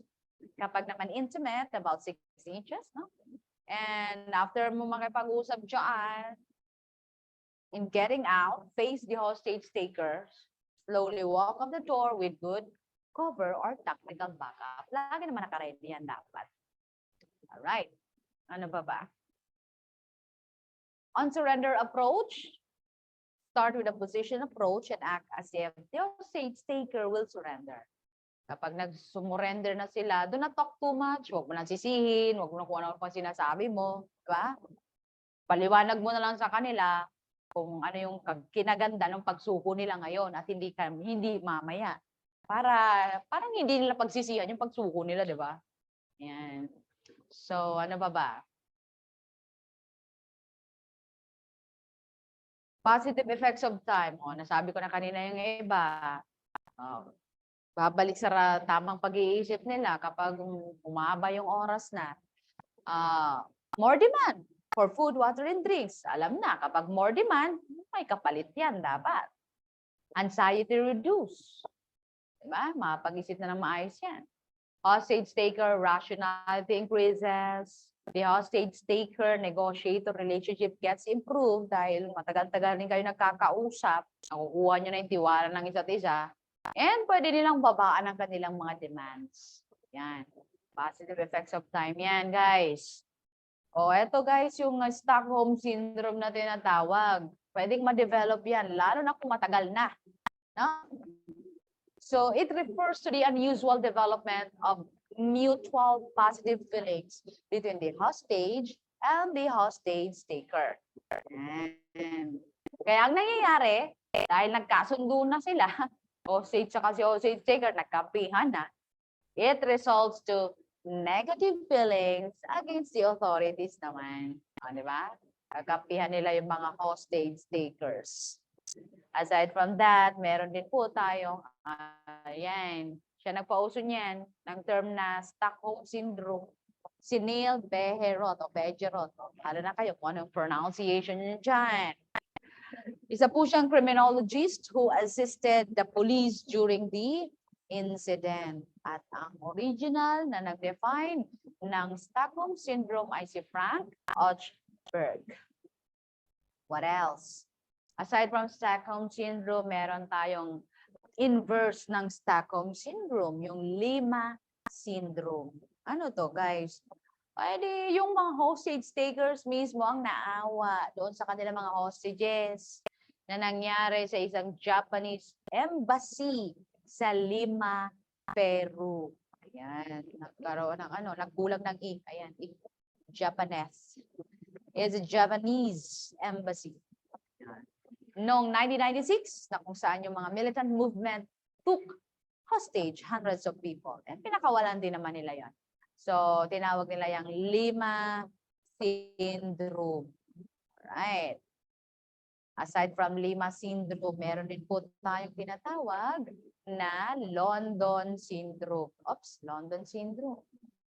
Ito naman daw, polar opposite of the Stockholm Syndrome. Kung yung Stockholm Syndrome is they have this mutual positive feelings or sympathy, yung mga hostages, a hostage taker, Eto namang Lima syndrome is nagkaroon ng sympathy or awa itong mga abductors na ito or mga hostage takers sa kanilang mga hostages, kaya pinakawalan din nila. Etong London syndrome naman, yung mga hostages, sila mismo yung aggressive na lumalaban sa mga hostage takers. So, hindi sila nakipag-cooperate yung mga hostages na yan. Okay? So, London syndrome ang tawag naman dyan. O ano naman yung negotiable? Money, food, drinks, transport. Pwede na daw yung swapping of prisoner. Diba? What is non-negotiable? Weapons, ammunitions. Aside from that, is yung tinatawag natin na illegal. Wag lang drugs, kasi drugs merong paracetamol, drugs yun. Illegal and prohibited drugs. Yan, prohibited. Ganyan. Hirap pag sa mouse. Prohibited.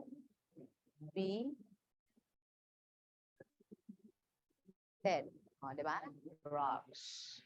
Weapons and ammos. Okay. So, non-negotiable yan, guys. Pagpadagdag pa yan sa casualty pa, nagkataon. Kapag hindi naman siguro tanga si negotiator para ibigay yung bala, yung barrel pag naubusan sila ng bala, di ba? Mga ganon. So, non-negotiable yan. Ano ba ba?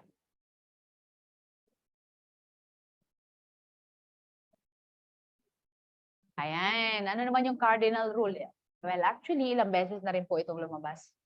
The cardinal rule in negotiation. Basta tandaan nyo, si commander, hindi pwedeng maging negotiator. And the negotiator, hindi siya pwedeng maging commander. He should not command, di ba? Commander should not negotiate. The negotiator should not command. Yan lang ang cardinal rule in negotiation. Do not forget that. Kaya nga si commander, edi ikaw ang magko-command. Diba? Kaya nga ang tawag sa'yo, negotiator. Kasi ikaw ang makikipag-negotiate. Diba? Ganun lang naman yun. Huwag kayong malilito dyan. Negotiator, negotiate. Si commander, magko-command. Kahit balik-balik na rin pa nila yan. What else? Alright. Ito guys, yung advantage ng telephone negotiation. Safe. No? Easier to say no to some demands. Easier to conclude. Mabilis lang yung pag-uusap nyo. Yung negotiator has the advantage and less risk sa kanya, di ba? Kasi telepono lang naman. Yun nga lang guys. Di ba? May disadvantage yan, of course. Impersonal. Kasi hindi mo makikita ano ba reaction ng kausap mo kasi sa telepono lang, di ba? Ano pa? Yung hostage taker negotiator relationship, hindi nabubuo yung trust, yung rapport na tinatawag. No? Kung gagamit ng deceit, gamitin mo pero siguraduhin mong hindi ka mahuli. Bakit? Kawawa ang mga hostages na naman yan. Yan naman ang disadvantage niyan. Walkie-talkies. Ito naman set in single frequency. No? Ginagamit pa rin naman yan bilang isa sa mga best in telephone negotiation at pagbibigay ng mga orders. If attack has been decided upon, it should be carried within 7 seconds upon decision. Kaya ang assault team natin talagang dapat kailangan mabilis yan. Mabilis pa sa alas 4 kumbaga. No? Within 7 seconds, kailangan nagsimula na yan. Hanggat maaari, matapos yan. Agad. Diba? So, yan po, guys. Ano ba? Okay, kung naalala nyo, yung Manila hostage crisis. And first year college ako nito. Diba? Manila hostage crisis. Saan ba nangyari ito? Saan naganap? Naganap ang Manila hostage crisis sa ito ang sagot dyan. Quirino Grandstand. Sa harap yan ng Luneta Park o Rizal Park. Ayan. Kailan? Noong August 23, 2010. First year ako niyan. Okay? So, itong si former Senior Inspector Rolando Mendoza, siya ang hostage taker. Si Rolando Mendoza of the MPD, he hijacked a tourist bus carrying 25 people, no? 20 na turista kasama isang tour guide from Hong Kong, bali 26, at 4 na Pilipino. Ayan. Bakit? Gusto niya na makabalik siya sa serbisyo. Kasi sabi niya, he had been summarily and unfairly dismissed. So, gusto niya fair hearing. So, natapos niyan guys, 90 minutes. Hindi matagal-tagal yan. 90 minutes. What else? Ayan. Terrorism. Alam naman natin yung terrorism na yan. Calculated use of violence para makuha nila yung kanilang goals. Political or ideological in nature. Sa pamamagitan na pag-i-instill ng fear na tinatawag, intimidation or coercion. So, sa terrorism, ano ba yung mga tactics nila? Pinaka-most common, do not forget. Kung hindi man lumabas yan sa criminology, lalabas yan sa CDI. The most common tactic is bombing. Bilugan natin. Most common tactic ng terror groups, bombing. Ayan. Of all terrorist incidents recorded last several decades, 70%, approximate lang yan, 70% were attributed to terrorist bomb. Aside from that, ayan, papaano naman dinideliver yan? Yung bomba na yan? Through Through lalamove ba? No. So, yung method pa of getting the bomb to its objective includes vehicle bomb. Ayan, vehicle bomb. Ano yung vehicle bomb pala? Well, malamang gumagamit ng vehicle, kaya nga tinawag na vehicle bomb, common sense pa. Vehicle filled with explosive, and which may be booby-trapped or remotely detonated. Aside from that, laid charges. Laid. Ano yun? Ginamit mismo yung kamay. Sila mismo yung nagtanim kung saan nila gusto itanim yung bomba. Bomb has been planted. Diba? So, laid charges tawag doon. Ano naman itong projected bombs? These are bombs thrown by hand. Kaya nga projected or some type of projection device, such as grenade. What else? Postal bombs. Devices sent through the mails as letters or packages. Aside from that, iron. Activation naman. Paano naman yung activation yan? Pwedeng command activation or target action. So, dito guys, yung command activation na yan, pwedeng gamitin itong radio signals, electric grids, pull wires. Target action naman, yung target mismo ang may gagawin para siya ay sumabog. No? Halimbawa, pwedeng gamitin yung target tripping a wire, stepping on a pressure device, turning on a light, at kung ano-ano pa. Basta, si target ang gagawa ng action na yon para sumabog yon. At siya ay mamatay. Target action yon. Ano pa? Time delay. Ay, di may mga oras. Na? Clock mechanisms ang ginamit. Burning fuses, chemical delays, atmospheric pressures. Hindi agad-agad yan. Kaya nga din, time delay May tamang oras pa. Para ganon. What else? Usages. We have tactical IEDs. So ano ba ito? Tactical IEDs. Normally regarded as being those used against an individual. Pag tactical, ginagamit yan against an individual. Kapag strategic, ginagamit naman yan para magpapansin sa buong mundo. Diba? Yan. Pinapasabog yung mall, pinapasabog yung sa train, ganyan. Basta masyadong mapapansin ang buong mundo talaga. Yan. Ano pa? Bukod dyan is hoaxes. May hoaxes. Akala mo, bamba, yung balang hindi. Ba? Para tumagal itong mga security forces, kung yun ba talaga ay bomba o hindi. O, di nakatakas na yung nagtanim. Arson naman, not so popular tactic, no? Such target as public utilities, political headquarters. What else? Hijacking, taking control of legitimate vehicles, ambush, attack on a target by terrorists who have been hiding and waiting for them. Yan. Basta may nagtatago at may nag-aantay. Ambush, kidnapping, taking a person away illegally by force and usually to hold them prisoner in order to demand something from their family, employer, or government. And usually itong kidnapping is mga nakikidnap talaga yung mga foreigner, no? Mga may, yung parang may pera talaga. Alam naman, kidnapping yung mga pulubi sa kalsada, eh, wala namang pambayad yan. Diba? So, ayun. Pero may mga nabalita rin nakaraan, ginagawang modus yung pag-kidnap daw sa sarili para magbayad yung pamilya. O, diba? Nabalita yun. Ano pa ba? Hostage taking, tapos na tayo dyan. Assassination. So, kung lalabas ulit kung ano yung oldest terrorist tactic, o edi assassination po ang tawag dyan. Assassination. Ito. Okay, what else?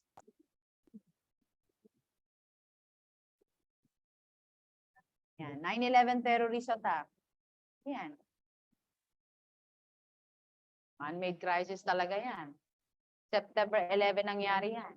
September 11. Okay, 2001. Kailan ba? 2001?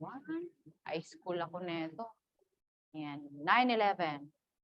So, sino ba? Sino daw ba? Al-Qaeda. Ilang beses na lumabas yan. Lalo na sa CDI, guys. Al-Qaeda.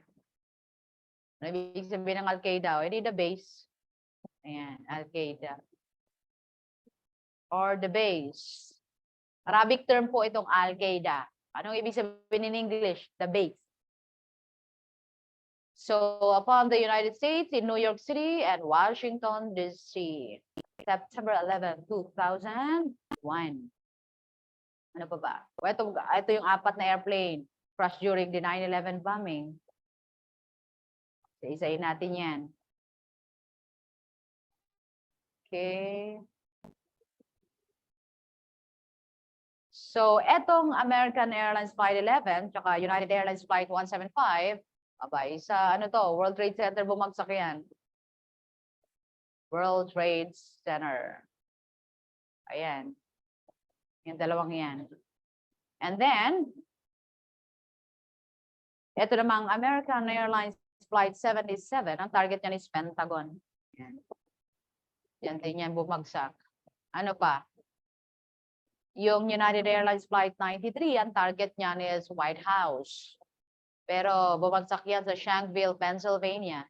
No? Yan, United Airlines Flight 93. So yan po yung 4 na aeroplano during the 9/11 bombing. So ito guys yung ano yung batas, the old law, no? Yung tinatawag nating the anti-terrorism law, no? Of ayan, 9372, RA 9372. Kung hindi man yan tanongin, ito yung bagong batas na, no? Dahil may bagong batas na tayo dyan. Human Security Act of 2007 po ito. Ito kasi lumabas na to eh. Siyempre, kung lumabas na yung years of imprisonment dyan, maaari ulit ilabas yan. Pero sa bago naman. Diba? Kaya tingnan natin yung bagong batas. Dito sa 9372, ang conspiracy na yan is 40 years of imprisonment. Lumabas na yan. So 40 na yan. Meron daw conspiracy kapag 2 or more person, nagkaroon ng agreement. Diba? Sa paggawa ng isang crime. Ano yun? Terrorism. Agreement pa lang yan, hindi nyo pa sinisimulan. Diba? Conspiracy pa lang, 40 years. Okay, what else? Accomplice naman, kung ikaw ay accomplice. So, ang penalty from 17 years hanggang 20. 17 years, 4 months, and 20 years of imprisonment. Sa 1972 po ito, guys. And syempre, surveillance of suspects and interception and recording of communication. So, yung anti-wiretapping law, yung Act 4200, Republic Act 4200. So, the anti-wiretapping law.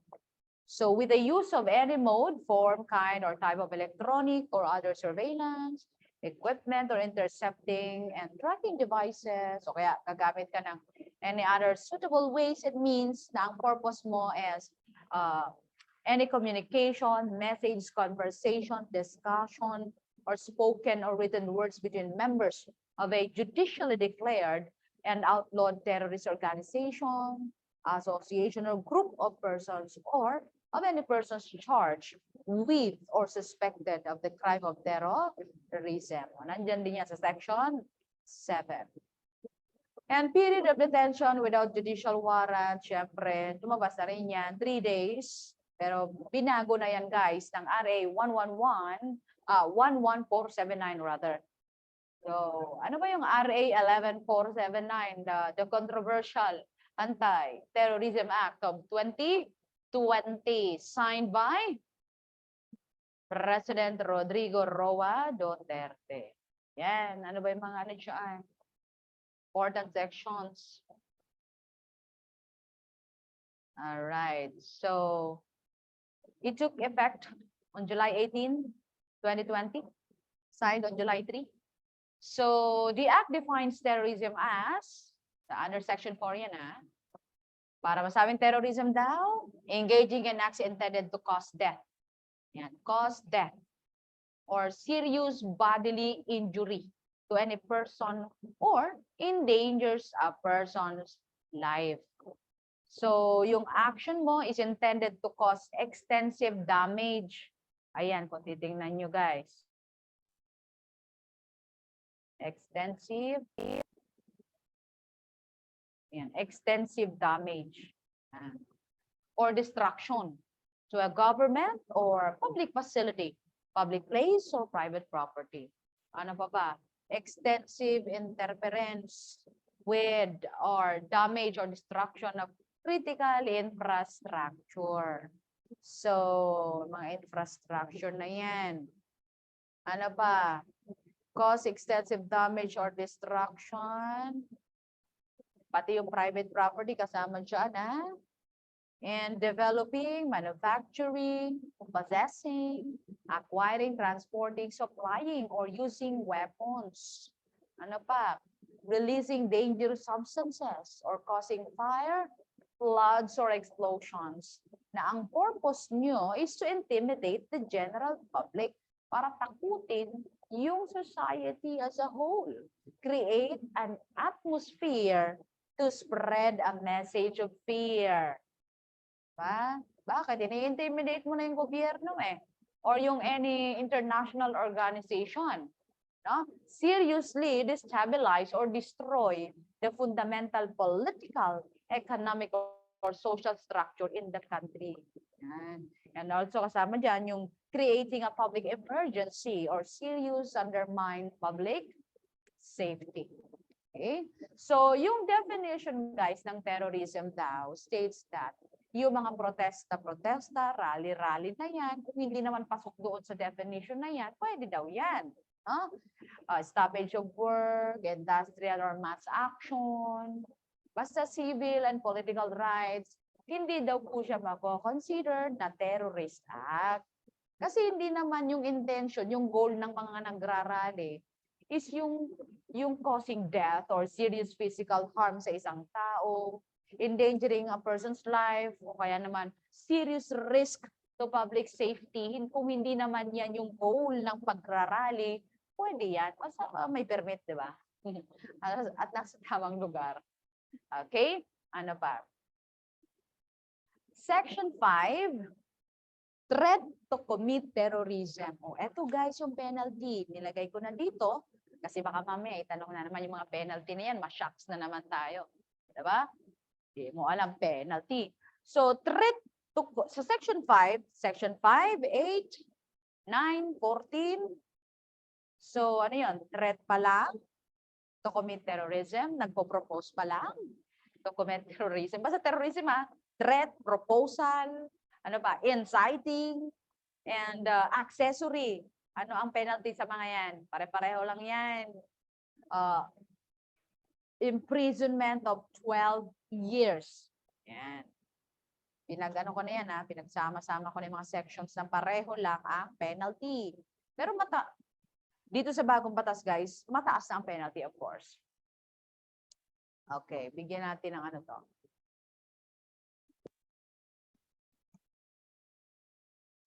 Naantok na ba kayo guys? Tulog na ba yung iba? Andyan pa ba kayo? May kausap pa ba ako? May nakikinig pa ba sa akin? Sabihin nyo guys.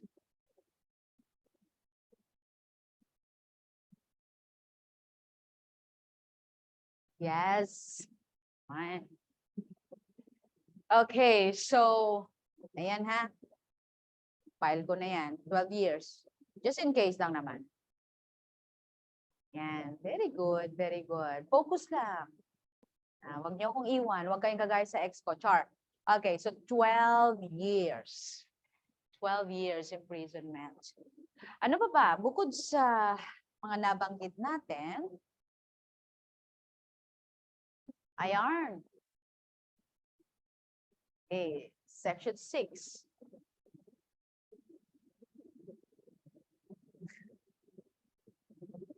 Wala, hindi ako mahilig humugot.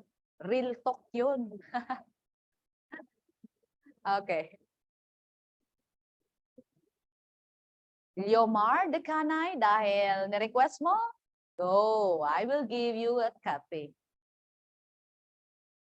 Okay. Sa section 6, guys, yung planning pa lang, training, preparing, and facilitating the commission of terrorism. Section 7, conspiracy to commit terrorism. Section 9, recruitment, membership to any terrorist organization. Section 11, foreign terrorist. So, yung mga sections na yan, ang penalty dyan ay, guys life. Kita nyo? My goodness. Ano na yan Kaya huwag kayo basta-basta makikipag-conspire, magplano-plano na yan. Kahit biro-biro pa yan huwag niyong gawin. Okay. Ayan. Life imprisonment without the benefit of parole. Tuloy-tuloy talaga yan.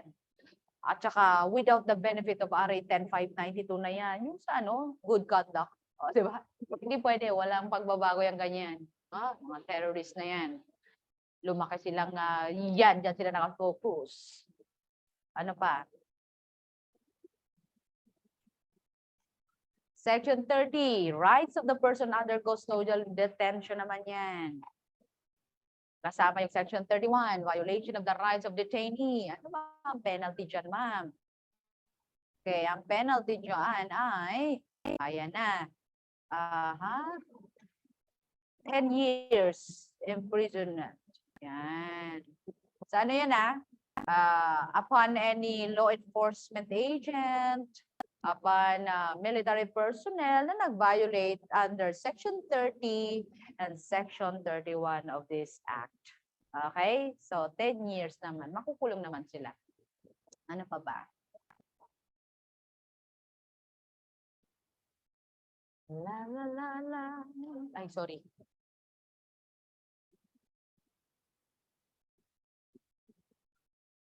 Taas kamot ng inaantok.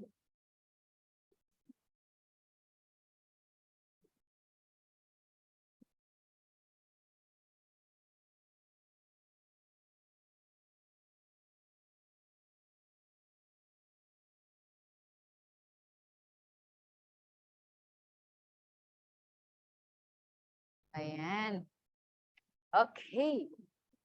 O, eto guys, yung, syempre, bumuo sila ng Anti-terrorism Council.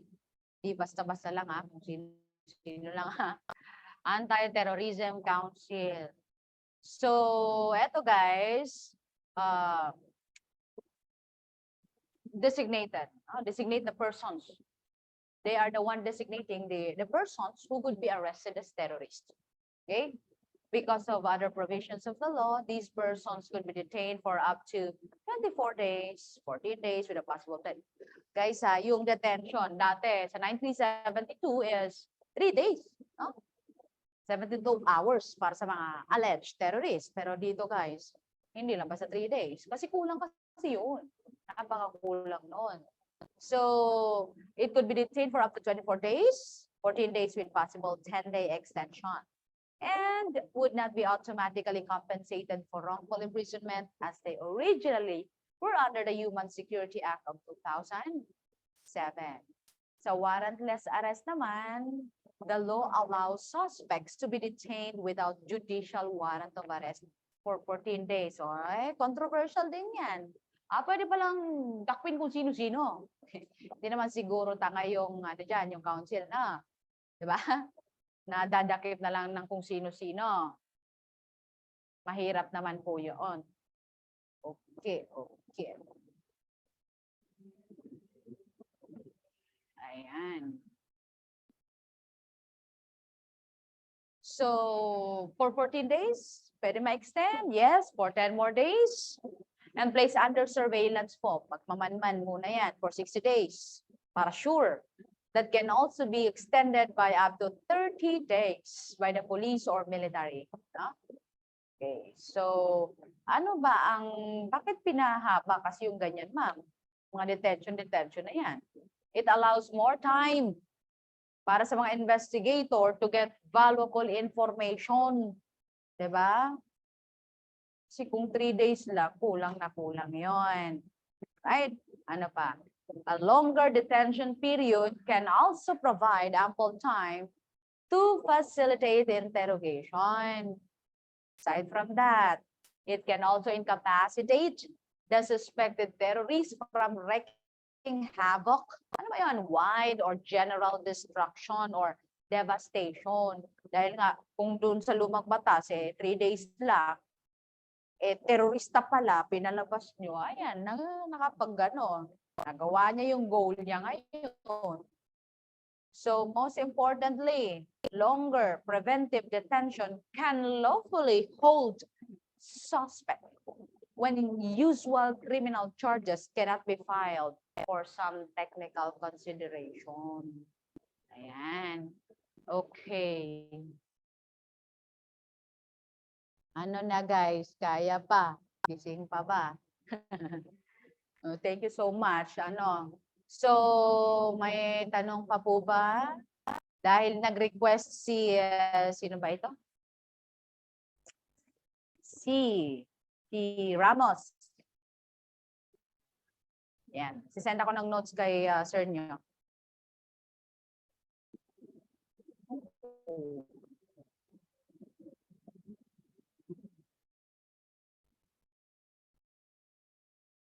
Okay, so okay. Kung wala nang tanong guys, paalam na aking mahal.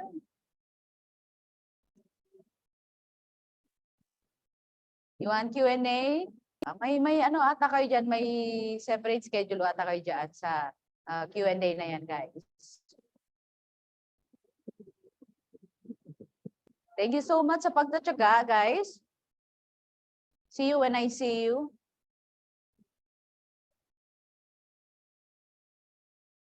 Ano ba to?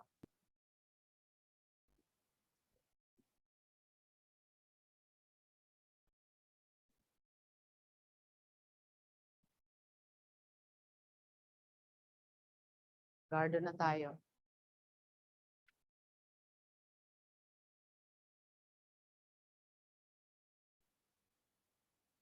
Thank you guys. Thank you.